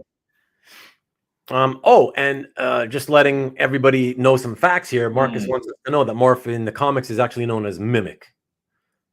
I thought, but he also goes by Changeling. He has a bunch of I see versions. So it depends like what era. Because I like Changeling for Beast Boy. I've always hated Beast Boy. I liked Changeling. I actually liked Beast Boy. But that's probably because you grew up with Beast Boy, I think, probably, right? Me too. Yeah. He was Changeling when I grew up, discovering him, so and then when they, Morph was called Changeling when he first appeared in like the 60s or in like was it X-Men 35, the comic? Yeah, he was called Changeling in that. He first appeared in the Silver Age? X-Men 35. Really? Yeah. So the guy who is now Morph/Mimic is the guy who came out in that issue X-Men 35? Yeah. Really? Yeah, but it's not the same version that showed up in the show. So it's all very okay. Yeah. CJ, I like Beastie Boys better too. Okay, so why don't we jump in and take a look at some of your art? I really want to. I've been dying to show everybody your amazing scans. I mean, photographs. Okay, Okay. No. All right. No, but you got some fun pages. So let's take a look at them, and yeah, you can talk to me a little bit about each of them. Sure. Yeah. All right. So everybody, we got 14 pieces here to show, I believe. Yeah, 14. And let us start off with this one. Oh yeah. So you know how I mentioned I'm a fan of shapeshifters. Yeah. Technically, he's not a shapeshifter, but he does change. So this is a chameleon. Yeah, he's like Lon Chaney there. Exactly. Yeah, and it's cool because like this is actually my first Alex Saviuk page like that I ever Oh really? I didn't realize that he was hard to get. I mean, of course he is because people love 90s Spider-Man. So but yeah, this is like if there was ever a page that I would ever want showcasing like a character's powers, like this is like the best. This is for me like one of my favorite pages. Like he's just like, and he's changing into like celebrities. Like that's even better. It's like I love that Lon Chaney is there as a Phantom of the Opera. Plus, I love got Bogart there. I mean, I was like, that's a lot of fun. You got, like man. John Wayne. Yeah, it's just like Yeah. It's very like of the time. So that's the other thing, right? These are like for most people, they won't even know who these celebrities are. For like modern people, like people our age, but like younger don't even know who these people are. No, so, of course. Yeah, it's just really cool, and it just shows just like, and I always like it when like the villain says Spider-Man. That's always like one of my things. Like if Spider-Man's not on here, you mean like if they shout his name out or something? Yeah. Like when they like actually specifically say like, "Oh, get you, Spider-Man!" Like, because then it shows, because like Spider-Man's not in this at all. Like he's not on this page, but like. At least because the villain says Spider-Man, then like, okay, there's a connection there. So yeah, I really like that. This is like a page that I got from. This is like I think also my first page that I got from like a overseas collector. Okay. Like this is and this guy I don't even remember where, because I got this like early on, and I was like, oh, like there are other art collectors out there that only collect certain things. This is when I was starting to get into the hobby, and you're like, oh, of course there's a collector that only likes certain things, and so this guy only collects Alex Saviuk pages only. Oh, wow. So Saviuk collector. Wow. And so he was downsizing, and so like I don't even remember how I found him. Like, and that's the thing. Like you'll find art pages almost anywhere. Like if you look hard enough, like they're just it's not a Jim Lee 90s X-Men page, but I was just like, that's cool. And it's nice because this is a guy he doesn't have a calf. He doesn't post anything on social. He was just like, here's what I have. And I was like, is that for sale? And he's like, yeah. And I was like, okay. So was that like he was doing that on Instagram or something? I think I found him on a Google search. Oh, like, okay. He was just like, I think he had like a blog, like a private blog. Right. Like it hadn't been updated in like years. Ages. Yeah. And you're just like, oh, I wonder, and that's the thing, right? Like there may be collectors out there who haven't been collecting, but they still have stuff, and like they don't think about it until someone approaches them about it. Yeah. So then they're like, oh yeah, I do have this. And you're just like, oh my God, it's like a gold mine. So those are like some situations where you're like, yes, like no one has gotten to them first, or not, no one has like basically sucked them dry of all the good stuff. Yeah. So I got you. Cool. All right. The next one we've got here is that Silver Sable? No, that's Storm. Sorry, this is an X-Men page. Yeah. Yep. So one of my favorite artists is Andrew Wildman. He basically did the whole. Basically did the whole like the first, I think like maybe 15-20 issues of X-Men Adventures, which is basically the comics that was based on the show. He was like the main artist for that. Right. And so I remember, yeah. And so he did like a holiday special of some sort, like it's like a holiday edition. And so this is like basically the X-Men characters promoting other Marvel products. And it's like so funny because like, you've got like Storm talking about the other TV shows out there, like Spider-Man, and then you have Rogue who's talking about like other characters in the universe. So it's just really like, and this is the thing, right, where I was saying, like, I like seeing characters doing things that are kind of odd. So it's like, you have characters promoting other Marvel characters. It's kind of weird. It's So, like so very meta. was this actually published as a like a one-page advertisement? Yeah, this was published. I think this might have been like a holiday like program that was included with something. Okay, but you don't have any physical proof of it? Like you don't have a scan of the published? Okay, you've never seen one? But Andrew did say this was published. So, and I got this straight from him. Okay. Just I want to put it out there, guys, everybody watching in the audience. Any of you remember seeing this in a comic book anywhere by any chance? I'm just curious because it doesn't look familiar to me. But what year would this be from? Probably like 90, like 95, 94. Yeah, something like that. Yeah. Okay. Yeah. So all right. this is not canon. This is not like part of a storyline. This was just no. Yeah. It's a one shot. Yeah.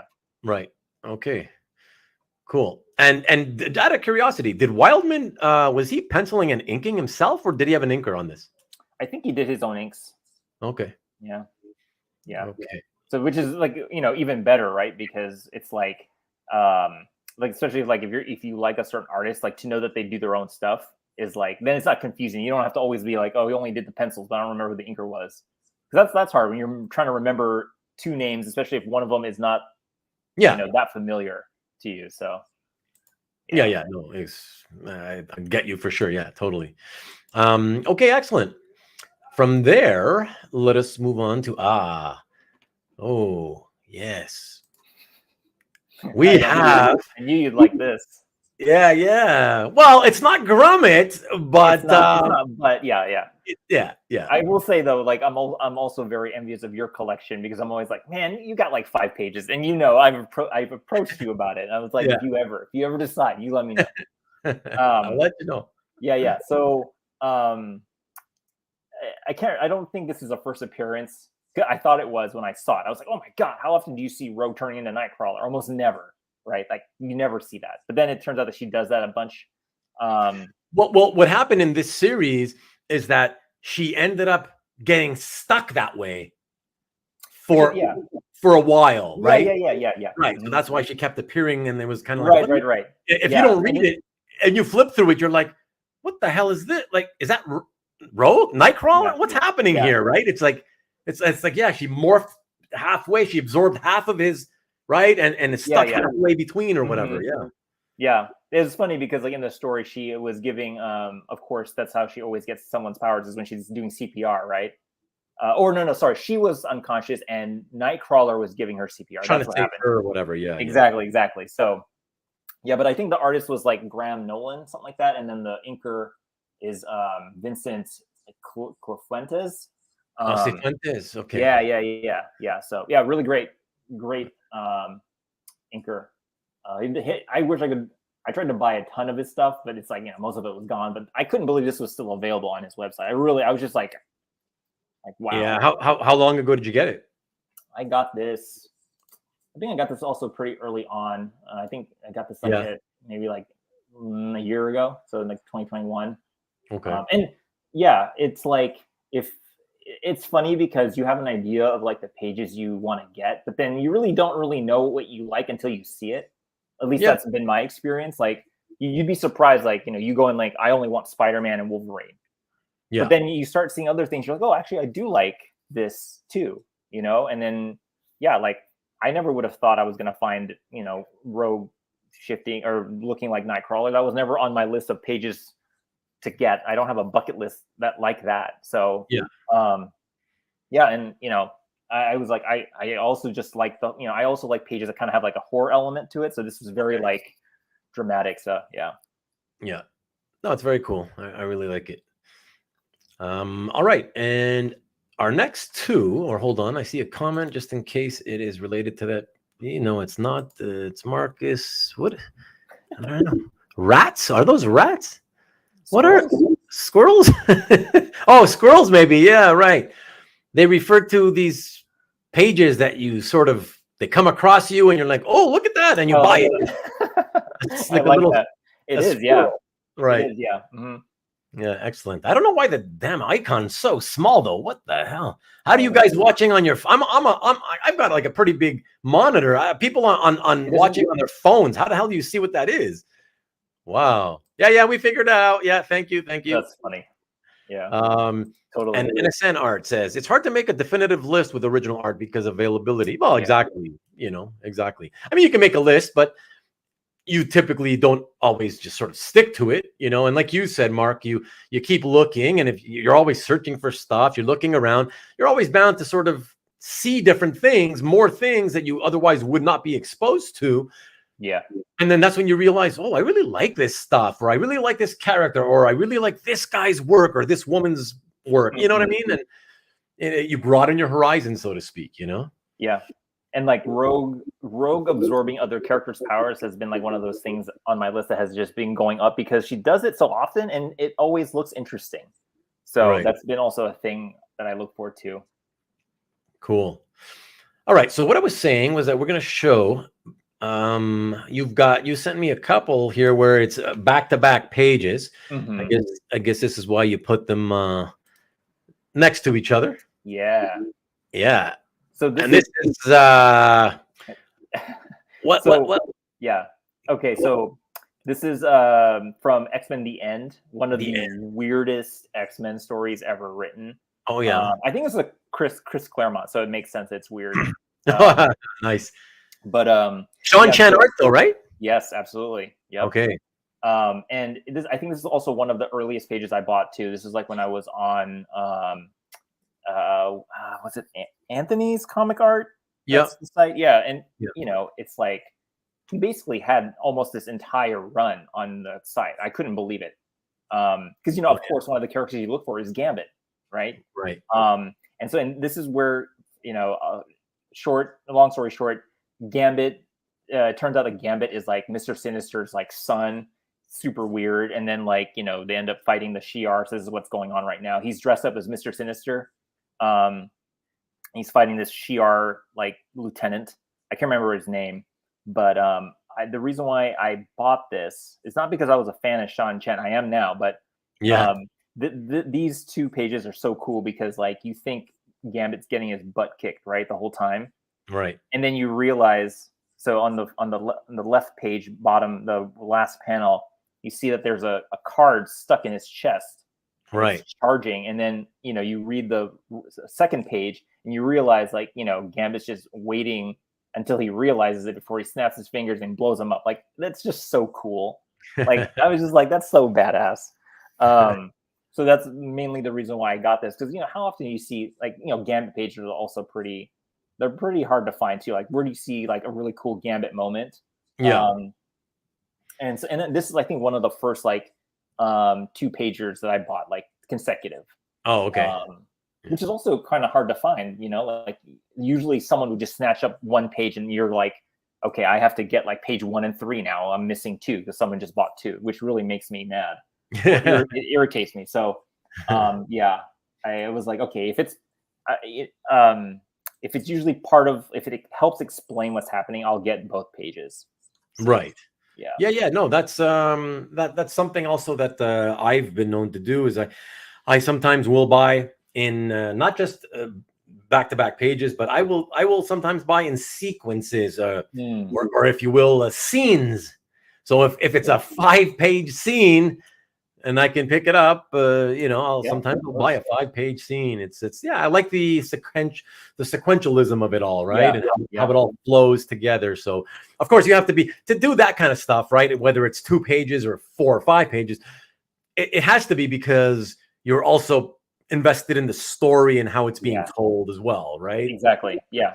And plus, like, it's cool to see like, the sequences, right? Like most people buy the 1 page and it's self-contained, but like if you can see the progression or the story, then it's like, oh, it's even better. So yeah, exactly. All right, and we'll follow that up with this other one that is also a consecutive page sequence. Yeah. So this is, who doesn't like a character being punched, out of frame? Always looks very cool. But that's Rogue punching Gambit. But it turns out that it's not Gambit. It's a Super Skrull looking like Gambit. But the real, so that's cool. But the real reason why I bought this is like you never see Rogue kill anybody, but she straight up like just ripped, like tore this guy's neck, and I was just like, oh my god. And I was like, first of all, Wait a second. Wait a second, because I see her on the right hand page. 1, 2, 3, 4 on the 5th panel. She's got the headlock going, right? She's got the almost, well, it's a rear naked choke, I guess you could call it. But and then in the next panel, it looks like she's still just kind of holding it tight. I think she straight up killed him. Like, I mean, you know, you're looking at the last panel. I'm pretty sure he's dead. But his head's attached in the last panel. Now that we see he's a scroll. Sure, but scrolls only turn back to themselves when they're basically about to die. So yeah, but if you decapitate them, it's not like their head's going to go back. Sure. Oh yeah. I mean, she didn't rip the head off, but you know, she snapped it. Oh, you're just saying, okay, yeah, right, straight up. Yeah. Sorry. Yeah. No, he's definitely. But I'm assuming that this must be when this happened. It's because when she put him into that rear naked choke, it's because she already realized it wasn't Gambit, right? Yeah. I think she realized it wasn't him. Like on the like the first page, second panel, like she already knew something was up, but was trying to lure him in there, so she could punch him out the window. Okay. Yeah. But so like I actually bought the Gambit 2-pager you saw earlier, and then I was like, I gotta get Rogue doing something in 2 pages too. So I was like, okay. I'll have these 2 also to complement the 2 pages. So, there's like a weird, buying habit that I have too, where it's like, oh, I'll have these 2 to complement these 2 kind of thing. So that's kind of why I bought this, in addition to, just it being a cool action sequence. Right. And off the top of your head, do you know who was inking Sean on this series? That's a good question. No. Okay. No, it's not. I mean, I'm always curious. That's all. Yeah. I don't need to know, but I'm just curious. I know. I kind of wish sometimes that they would, have both artists sign it, just so that because like you'll have so many pages, and like it's hard to always. You have to always either go back and look it up or have it written down somewhere. Yeah. But yeah, I wouldn't be surprised if he inked these, but it's possible that he had someone else do it. All right. Cool. So here's the next one. What do you tell me about this one? Obviously, we know who the characters are. That's pretty cool. Yeah. So this is by an artist called Marco Rudy. I don't know how he does. Marco Rudy. That's the guy from Toronto, right? I think so. Yeah. I think he's a Canadian guy. Oh, is he? Okay. That makes sense. I think he's from Toronto. I think so. I don't know. Somebody in the audience probably knows better than I do, but I think so. Yeah. Okay. I know he's not in the States, so that checks. Okay. Out. There you go. Okay. But like he does, his work is like, at least on this run, like it's just all like this cool, watercolor. Like they're all like, this is how he does. It's not pencil and pen. It's like full on color. I don't know how he does all his interior pages like this. But I was just like, this actually wasn't on the website, on his rep's website, which was what was it? I can't remember where I got this from. Cadence Comic Art. Okay. And so I was reading this issue and I was like, this is a cool panel. And I was like, I should just message the artist on Instagram and say, hey, do you have this? And he said, I do. And I was like, what are the odds of that? And it wasn't listed on the website. So he was like, go ahead and see you, Derek. Go ahead and message the rep, let him know that you reached out, blah, blah, blah. But anyway, yeah, it's like, you never know unless you ask. And so like, I got lucky and got this page. Yeah, it's beautiful. It's beautiful. I mean, I'm familiar a little bit with his black and white work, but I never saw him do any painted stuff. So yeah, it's really, really, really neat. Yeah. Pretty cool. Really, and sorry, what's the name of the book?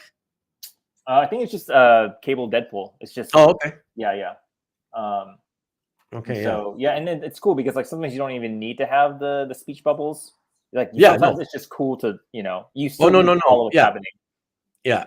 Sometimes you'd like it on modern art to kind of because if you like the story, especially you want what they're saying to be there. Other times, man, you don't want it distracting from the artwork, Yeah.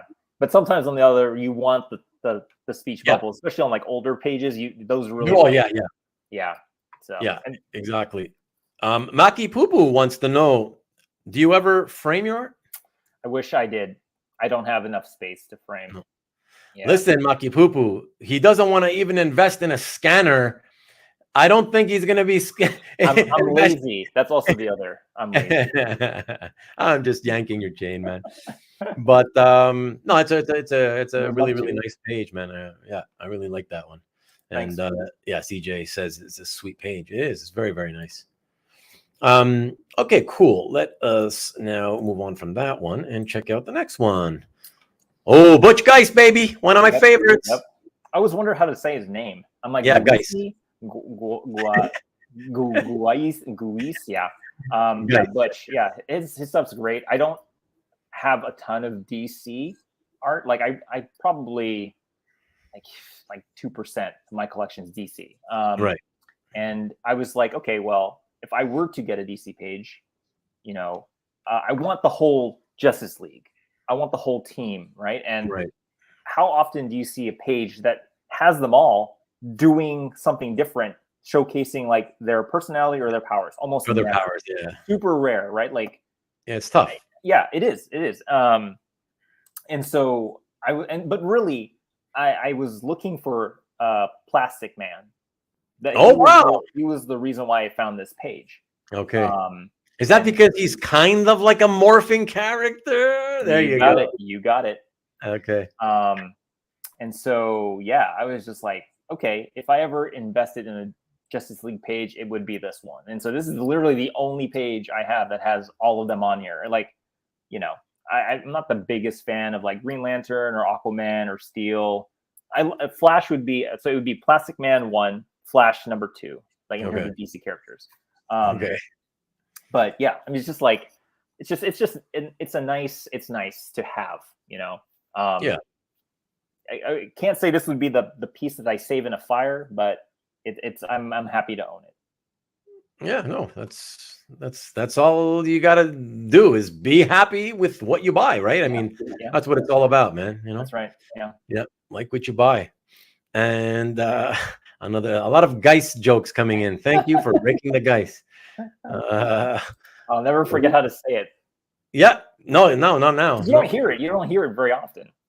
Yeah, I don't know. I've heard it my whole life, so you're new to that. When I get to be as old as you are, then I'll. Yeah, well, that's right. Nice burn. Yeah, I'm 52, so I'm getting there. I'm up there. There's guys that are older than me too. There's guys in the audience that are older than me, so you're burning them too at the same time. So. Oh well, we're all friends. We're all friends. All right.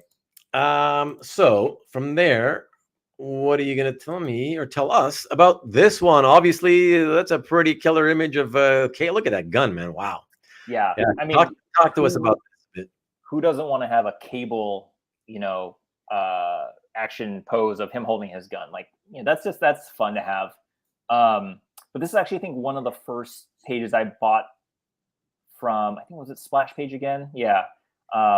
Yeah, because they're the rep for Jermaine Peralta. So I love his work because it also looks painted, even though it's black and white. Like I think it looks better in black and white. Some pages just look great. But I bought it because it just like showcases most of the X-Force. Kind of looks like an anime, Japanese animation. Yeah, it has a little bit of that anime look to it. Yeah, it's just like a different style. Yep, agreed. Yeah. And I'm sorry, this one is Germán Peralta, right? Correct. Yep. Yeah. Okay. Yep.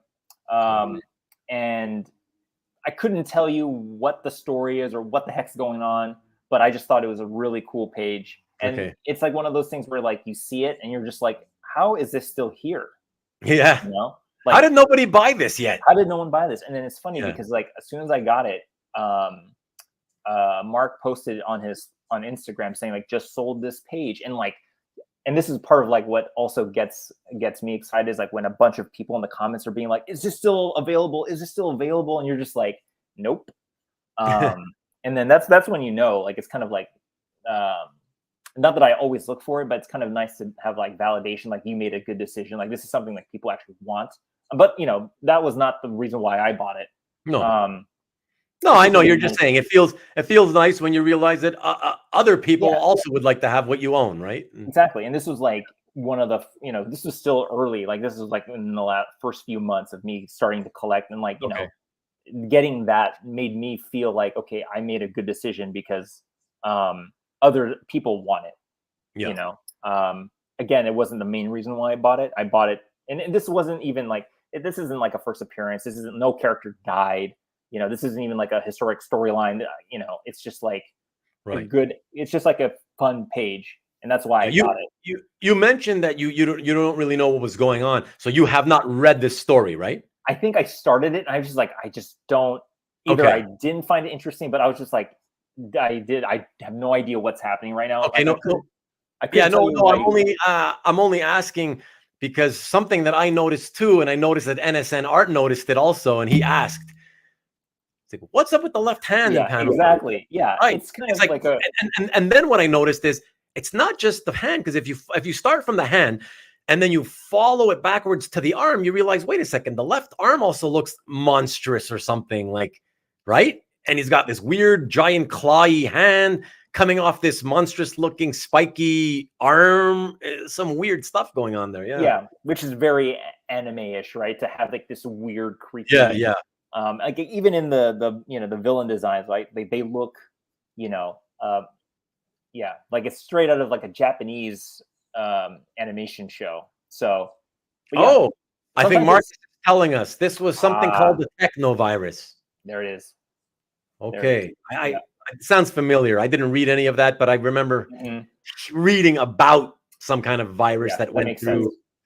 That's why his arm is the way it is. That's why it's always like creeping. Yeah, that makes sense. Yeah. Okay. Thanks, There Marcus. you go. Always appreciate the facts laying down there. All right. Awesome. And let us now then go on. Oh, I forgot. We do have another side-by-side two-pager. Oh yeah.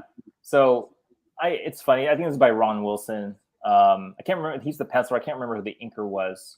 It looks like maybe, is it possible it's Mark Bright penciling? I don't know. This is Marvel 2-in-1? Oh, I no. think I have. Yeah, I don't know. It could be Kupperberg. Who knows? Yeah. Yeah. I think I have it here. Ricardo Villamonte. But on the pencils? No. On the inks. On the inks. Okay, but what about the pencils? I think it was Ron. Is this Ron Wilson? Yeah, Ron Wilson. Yep. Really? Yeah. Okay. Yeah. So it's funny. I bought this because I'm a fan of arcades, and basically this whole scene takes place in an arcade, which is, I think, hilarious because, you know, arcades are dying and most people don't even either know what it is or have been to one. So I think it's just really, it's like a very, like, it's a time capsule. The arcades are dying. I was gonna say, like, what do you mean? Didn't they die like 35 years ago already? I mean, they're still around, but they're hard to find. They used to be like everywhere. Yeah. But yeah, I bought this because, you know, it takes place in an arcade. Just really fun that they were having like this whole conversation in an arcade. And like some of the arcade machines are, you know, it's called like X Factor and like not only that they're in the arcade, but if you people look like the Paramount Iron Fist, they're both actually playing the game. Yes. Yeah. They're talking while they're playing the game, or at least Luke is playing, you know? Yeah. And then Iron Fist takes his turn. That's right. Yeah. So it's just a fun sequence. And it's funny because yeah, there you go. It's funny because, and I didn't realize this, but I was just like, oh man, this is a 3-page scene. I have the first page and the third page. So I don't have the middle page of this. And so I am if anyone out there knows where the middle page is, let me know, because I would like to have all three of them.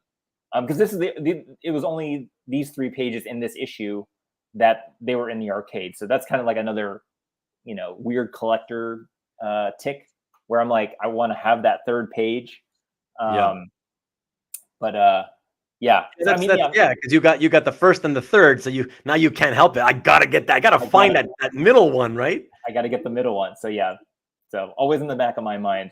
Not even like the biggest fan of Iron Fist or Luke Cage, but I love arcades. So I love Arcade the villain too. Yeah. Speaking of which, because Carl is asking, I believe, right? Is Arcade the villain still around? I think so.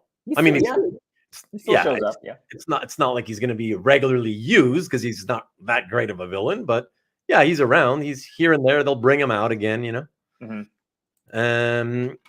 All right, so excellent. That's a cool one. Oh, Marcus says that Arcade appeared in Spider-Man last. Okay, recently though, or I know he originated as a Spider-Man villain. Like yeah. Yeah. Was the Marvel team up issue? Was that his first? The Byrne Marvel team up issue? Yeah, was that with the Captain Britain? Yeah. Okay. All right. Cool. All right, and now we got this one. Tell us. Of course, you're going to want to tell us about this one. Yeah. So I mentioned earlier that Marvel's one of my favorite characters, and it's really hard to find a good like action page with him morphing into different. Like he doesn't morph into other characters, but he is morphing into other things. So that's yeah, very cool, very cool. And yeah, it's nice that like the sounds, like the text sounds, like that's usually like, especially now, it's all added digitally. You don't get that. Yeah. Anymore. It's nice to see it hand drawn, you know? Exactly. So it's nice to see it part of the art. It's part of the art, yeah. Yep. That's really neat. And, yeah, I love that second panel, you know, where the mallet, because I'm like, isn't that's very what's the cartoon? Like Looney Tunes, right? Not Looney Tunes, no. Animaniacs? What are you thinking? No, I'm thinking of the movie. Was it Beauty and the Beast, where there's a scene which is the one where there's all these the plates that are all dancing, the plates and Beauty and the Beast, yeah. It was Beauty and the Beast, right? Yeah, and I think there was a mallet in that or something. But anyways, one of those. Funny. Yeah, but anyway, yeah, it's just really cool. You know, and it took me a while to realize that, like, in the bottom panel there, Longshot is in this too. Like he's the one getting hit by Morph. Just random. Oh, that's Longshot there? Yeah. Oh, yeah. Okay. Yeah. I didn't notice. Okay. Yeah, I had to look up the actual page to be like, who the heck is that guy? But yeah, just really fun, goofy. You know, that was mainly the reason why I got it. Nothing other than that. Yeah. Well, it features the character that's your favorite. Yeah. And he's using his powers. What else more can you want? That's a great page. For you, that's a great page. Exactly. Yeah. Super happy with it. So yeah, that's really, really fun for sure. Oh, and by the way, is that Paul Pelletier? Yes. Okay. Yep. Yeah, it looks like it. It's really, really nice art. I really like it. I know. It's like nice and clean. It's like when you find something, you're like, oh, I want to see if the rest of them are available, and almost never, which it makes me so sad. Yeah. Rick says Morph like Odo from Deep Space Nine. I don't remember Odo. I only used to watch the occasional episode of Deep Space Nine. So Star Trek. Yeah. All right. So we got a few more here to go. Just 4 more here to go. What do you? Oh, yeah. I gotta say, I know he's cheesy. Really, if you think about it, he's kind of lame. But I always loved Stiltman. Yeah, same here. Yeah. I think visually he's fun. Visually, that's why it's the visuals. Yeah. And it's like, again, he wasn't really a character I was after. I'm trying to think how I even got this page. I think it might have been through another collector too, where he was just like, I'm trying to get rid of stuff. And I was like, do you have what pages do you have? And he's like, this is what I have. And I was like, sure. Yeah, I'll get this one. And it wasn't expensive. I'm pretty sure I spent less than, I think this was less than like 500. Okay. Which is like crazy. It's crazy.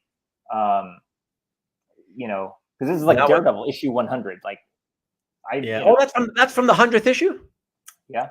Oh, cool. Yeah. That's fun too. It is. Yeah. And like, how often do you see Stiltman revealing his identity? Right. Like, that's also kind of cool. Yeah, it's true. It's true. I don't know that I remember him ever taking off the helmet, to be honest. Yeah. Well, it's weird too, because he has two disguises. Like, he takes off the helmet, and he has glasses and a mustache. Oh, and then he's like an old guy. Then he peels back. It's just really weird. And suddenly, then he's a young guy. I just noticed that. That is so weird. Yeah. That is weird. Yeah. Kind of reminds me of a chameleon a little bit. Yeah, right. And now I have to wonder, so is Stiltman an old guy or a young guy? I guess he's a young guy. Yeah, I guess he's a young guy. Yeah. Don't know. Okay. Yeah. Oh, man. Yeah, this is a really cool page, Yeah. No, it's really, really fun. Yeah. I always love the visuals of him. That's why I love them, because the visuals. And I particularly, unfortunately, you don't have it here on this page. If you look at that first panel, that's kind of like the opposite angle at which I really love. I love to see panels where Stiltman is being shot, like, so he's like towering above skyscrapers, and the camera is even above him, and you look I agree. down. Yeah, it is interesting because you rarely see what he looks like inside a building. He's almost never indoors. Right, indoors, exactly. He's always outside. Yeah, so now he's just like a regular height person walking around, and he does look silly. Yeah, I don't know. Just like, I look at this page every time, I'm like, that's like, if there's ever any Stiltman pages to own, I'm pretty happy with this one. Like, I pretty much called it quits after that, because it's I don't think I'm gonna find anything better. No, that's cool. It's a fun page for sure. Yeah, nothing wrong with that page. Plenty of people, believe me, that would buy that off you in a second. So I'm sure. Yeah. And Marcus is asking, so Chameleon is also a favorite character? He is. Yeah. Is he really? Yeah. Oh, interesting. If it's a character that shapeshifts in some way, I'm probably gonna be like all over. But even if it's because Chameleon's not a shapeshifter, right? He's just a disguise. Yes. Master of disguise kind of thing, correct. Right? I think that still counts for you. It does. So anytime a character is impersonating another character. Okay, you can be if it can be somebody else. Okay, yes. Okay, yeah. but you're saying that Morph, he doesn't have the ability to change into other people. It's always just objects. No, he can. I think what I was saying is it's rare that he morphs into objects, because he always does people. Oh, it's rare that. Oh, so a page like that is even cooler because it's usually people that he morphs into. Correct. Right. Yeah. Oh, cool. Yeah.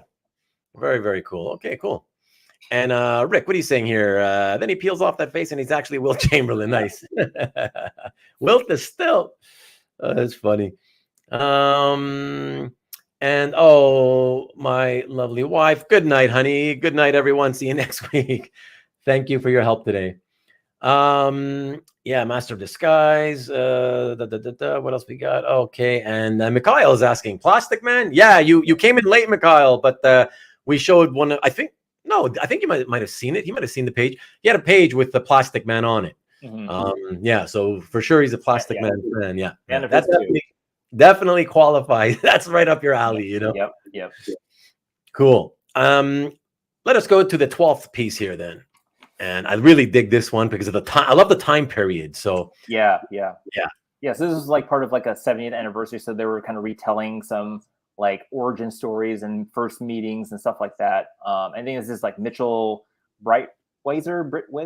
Mitchell something. Yeah, his Mitch Breitweister. Yes, that's it. Yeah, that's it.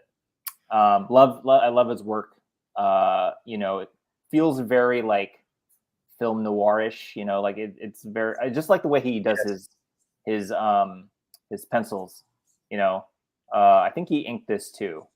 But I mainly got this because of the Human Torch going against Namor. Like, that's just like, I would assume. I would assume it was probably reminding you of like Marvel Comics #1 or stuff like that, right? Yep. Basically, all the the like Alex Schomburg, the Schomburg era. Yep. Golden Age. Dramatic. Yep. Exactly. Marvel heroes. Yeah. So very, very nostalgic. And it's just really a cool action. Like, again, this is like one of those pages where I'm like, how is this still here?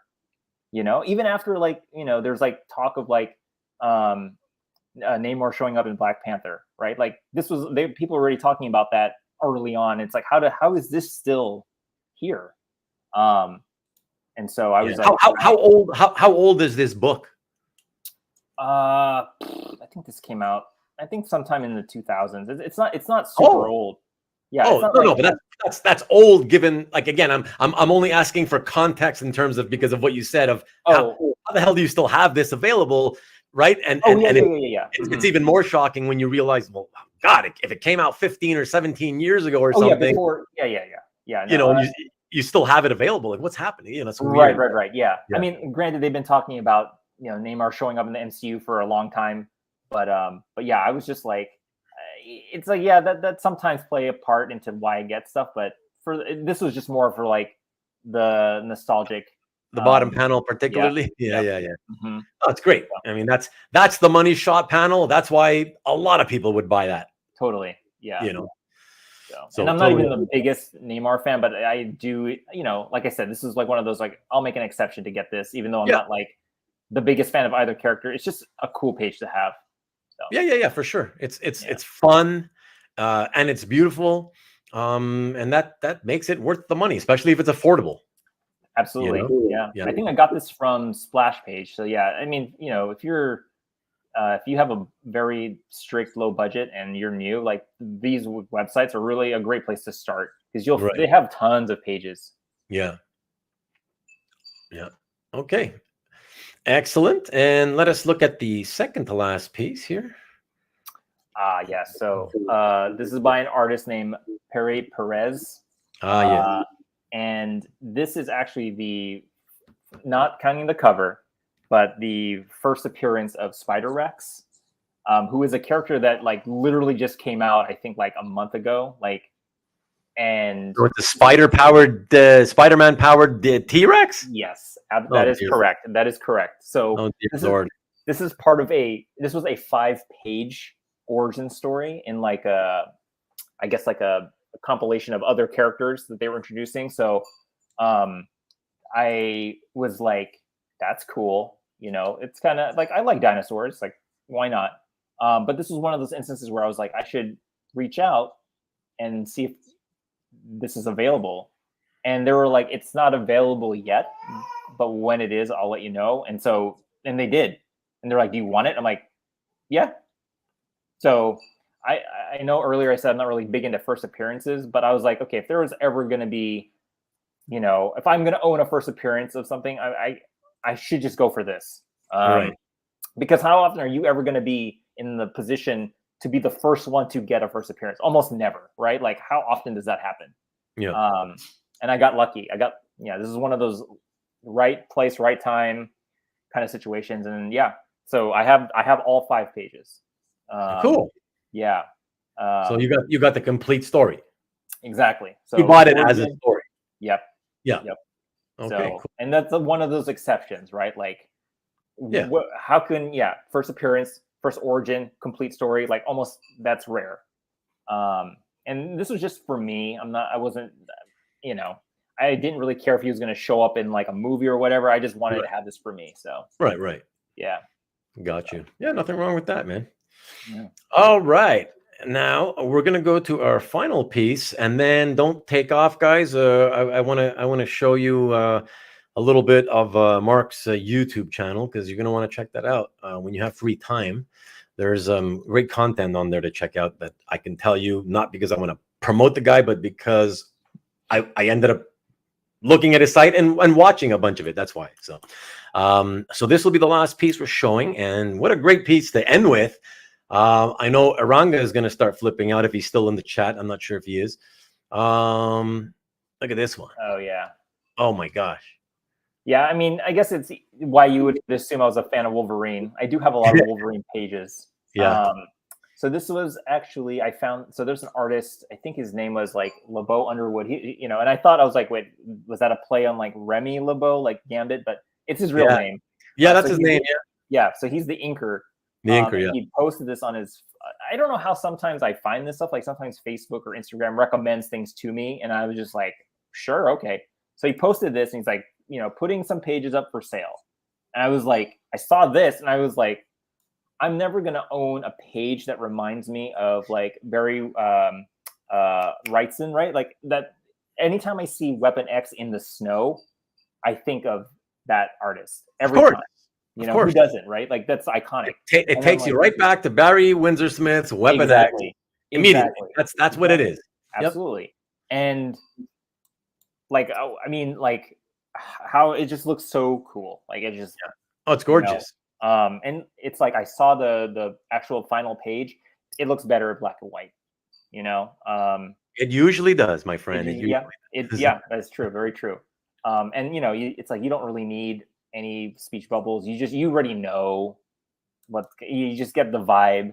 And oh yeah, sure. Just like, yeah, and I couldn't believe it when I was just like, how much? I was like, this guy's probably gonna be selling this for like thousands of bucks, right? Like he could have sold this for $1,000 easily, but it was not. And so I was like, did you get it for under your self-imposed limit? Yeah, nice. So, and and it's like, it's great because like, and sometimes, you make, even if it's a little over, right? Like if you feel like this is an artist you're going to go back to in the future, it's nice to make like a little investment, because then they tend to go back to you and say, hey, you bought this last page. Would you want these other ones? And, it's like, you're basically getting first dibs to stuff. Right. And so he's an awesome artist, awesome inker. And he always says like, hey, I'm working on this. Would you be interested? I'm always like, I'm not going to say no. So show me and I'll just tell you. And he always sends me stuff and I'm like, stop. I cannot spend any more money with you. But just a really cool page. And, who doesn't want a Weapon X Wolverine? It's beautiful. And so many people would love to have this page, it's one of those things where, again, it's the perfect page to own. If you're assuming you're a Wolverine fan, Weapon X fan from the whole Barry Smith saga, right? It's the perfect, like so many people would want that because of the reason that, yes, most of us cannot afford those other pages. You're never going to own them. So if you can own something like this, which is homaging that or flashing back to that or whatever, the same, right? The same, the spirit of it, like it's really well done. Like this, I mean, yes, this is the kind of shit people love to go after. Yeah, for that reason, it's an affordable. Listen, I'll give you an example. I mean, I don't. Thank you, Jason. I appreciate it, my friend. Thanks. Good to see you again. Hopefully, see you next week. And like I have a piece. Like I don't have any Death of Superman art, right? I don't have that from the Death of Superman, but I'm a Superman fan. I'm a Tom Grummett fan. But even though I don't have any of that stuff, I ended up buying a double-page splash from Ethan Van Sciver from this comic called Convergence that nobody remembers, right? But it's a sort of redoing of the whole scene of Superman lying in the rubble, Doomsday lying on the ground. And whatever, Lois cradling him or whatever, or being sad or whatever. You're crying. Iconic scene, right? It's an iconic scene, and it takes you back to the original. If I can't get the original, I'll take something like that. Absolutely, yeah. I mean, if I saw that, like, I'm not even like the biggest Superman fan, but like like that is it's like a piece of everyone's memory. Yeah, exactly. All right, cool. Well, that is the last of the art. Why don't we share the screen and show everybody what your YouTube channel looks like so we can give them an idea. You guys will find out what type of content that Mark puts out on his channel.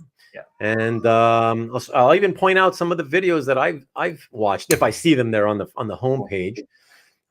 So here we go. Let me get to this. Ruben, I just want to let you know, I'm gonna have to bounce in a little bit. So okay, because I'm hearing the baby crying. Yeah. So that's it. Okay. It's dinner time in California. So okay, perfect. Let us. Well, I just want to. I want to at least give you the plug. Let's do this quick. For sure. Yep. And that's it. You can bounce. Yeah, no worries. So let me see. Share screen. And then let us do this. All right. Are you seeing it now? I am. Okay. Everybody seeing that? Okay. Excellent. And yeah, guys. So check this out. It's all pre-recorded stuff. He does tons of interviews, unboxings. I mean, it runs the gamut. So you really have to kind of check it out. But if you look here where I'm pointing at, I mean, he gets great guests. I mean, Mark has gone, look, Steve Englehart, right next to it. You got that, as you mentioned earlier, Paulo Rivera that you spoke about. I watched that one. That was great. He's a great guy. I can't believe I can't believe I was able to, like, some of these artists say yes. Like, I'm just like, are you sure? I'm a nobody. Are you sure? And they are. That's amazing. Yeah. And look here. So I thought everybody in the audience might be interested in this one. So Mark Ditko, nephew of Steve Ditko, because of course a lot of us know that Steve Ditko was, very reclusive, and nobody really knows anything about him. But his nephew, a lot of people didn't even know that he had any kind of family to speak of, But yeah, you guys can check this out. It's a 33-minute long interview with Mark Ditko, the nephew, one of the nephews of Steve Ditko, and yeah, it's fun. It's just fun to hear somebody connected to Steve Ditko who was, part of the family, talk about him. So that's a pretty cool one to watch. And of course, Mark was at the San Francisco Comic Art Show, so you see clips. He's done a couple of videos from there that you can check out. Yeah, I mean, God, you've done cosplayer interviews like this one here. You did this one on animation cells. I mean, you really make an effort to cover the gamut. You know what I mean? Like, yeah. Yeah, I got to tell you, I even saw one. I don't know if it's here. Yeah, but it's a voiceover actress. Yeah, and I don't really watch animated stuff anymore, and I haven't for many years. And I tried it just to see what it was like, and I find you so engaging that as an interviewer, that I think it puts the interview subjects at ease, and it makes them come off even better. You know what I mean? So yeah, you do a fantastic job, dude. Look, David Nakayama, right? DNA, for those of you who don't know who that is. Yep. I mean, wow, look, like all these, yeah, just amazing guests that you ask and they say yes. And yeah, I'll Stephanie Hans here. I mean, I could just go on and on. But like I said, guys, check it out. It's AZNFUNK Comics, obviously spelled AZNFUNK Comics. Yeah, check it out. And if you like the stuff, you absolutely should subscribe to Mark's channel, man. Check it out though, for sure, because it's yeah, some great stuff there, great content. And if it wasn't for the fact that I don't have enough time in the day, I also would be watching more stuff as well,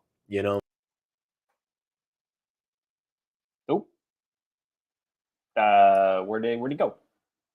Am I the host of Rubén's show now? I can't. Where's the chat? Can I even see that? Sorry, guys. I was hosting your channel for a little bit. Thank you. I appreciate you. See, that's the good thing about having other guys that have YouTube channels as guests, because they don't panic. They know what's going on, right. Whatever. Yeah, that's not. I've done that too. Have you? Yeah. Yeah. Yep. Okay. Where the other person would disappear, and I'm like, I guess we're chilling for a couple of minutes. That's awesome, Carl. I appreciate it. Thank Carl. you. We're gonna be signing off too, because Mark has to go as well. And what are you guys saying here? When has been? I booted myself, of course. The tribe has actually spoken. Exactly. Thank you. But yeah, thanks again, Mark, for doing this. Is there anything else that you might want to give a quick plug to yourself before we go? Or yeah, sub to Rubén's YouTube channel, Instagram. If you're looking for, this has been fun. I always do the interviews, but it's always nice to be interviewed. Because I know a lot how much work goes into it, and it's always fun to connect with people on a one-on-one basis. So I think your one-on-one series is really cool. So cool. Yeah, thanks for for everyone showing up. It was fun to be here. Perfect, excellent. Stick around just for a minute, and I'll be right with you. I promise, and I'll let you go. Okay. Cool. So guys, thanks again to everybody who stuck around, not only this evening, as we've gone 15 minutes past the 2-hour mark. I really appreciate it. Thank you so much, Mr. Easy Go Lucky. Thank you, sir. I appreciate it. Thanks to everybody, those of you who were here this afternoon, or depending on where you live in the world, for the art drop. That was awesome. It was a lot of fun too. So thanks again, everybody. And just real quick, just to let you know that next week it is CAFCON. So once you're finished spending the weekend seeing if there's anything to buy at CAFCON, please check this out. I asked you guys for a couple of weeks about whether I should do this or not. The answers were overwhelmingly yes, you might as well do it. So I'm doing it. So this is next week. Recapping 75 pieces from the first 4 Andrew Hennessy sales I did that went unclaimed. And this is all for the purpose of you guys making deals, specifically because you guys now saw me a month ago on that 5th or 6th show. I made a ton of deals. It was wild. We all made deals, had a good time. So that's what this show is going to be about next week. I'll show it all quickly to you, and that's it. Most of the time will be spent hopefully just making deals. All right. So that's it, guys. Thanks very much again, and I hope to catch you all next week. Peace.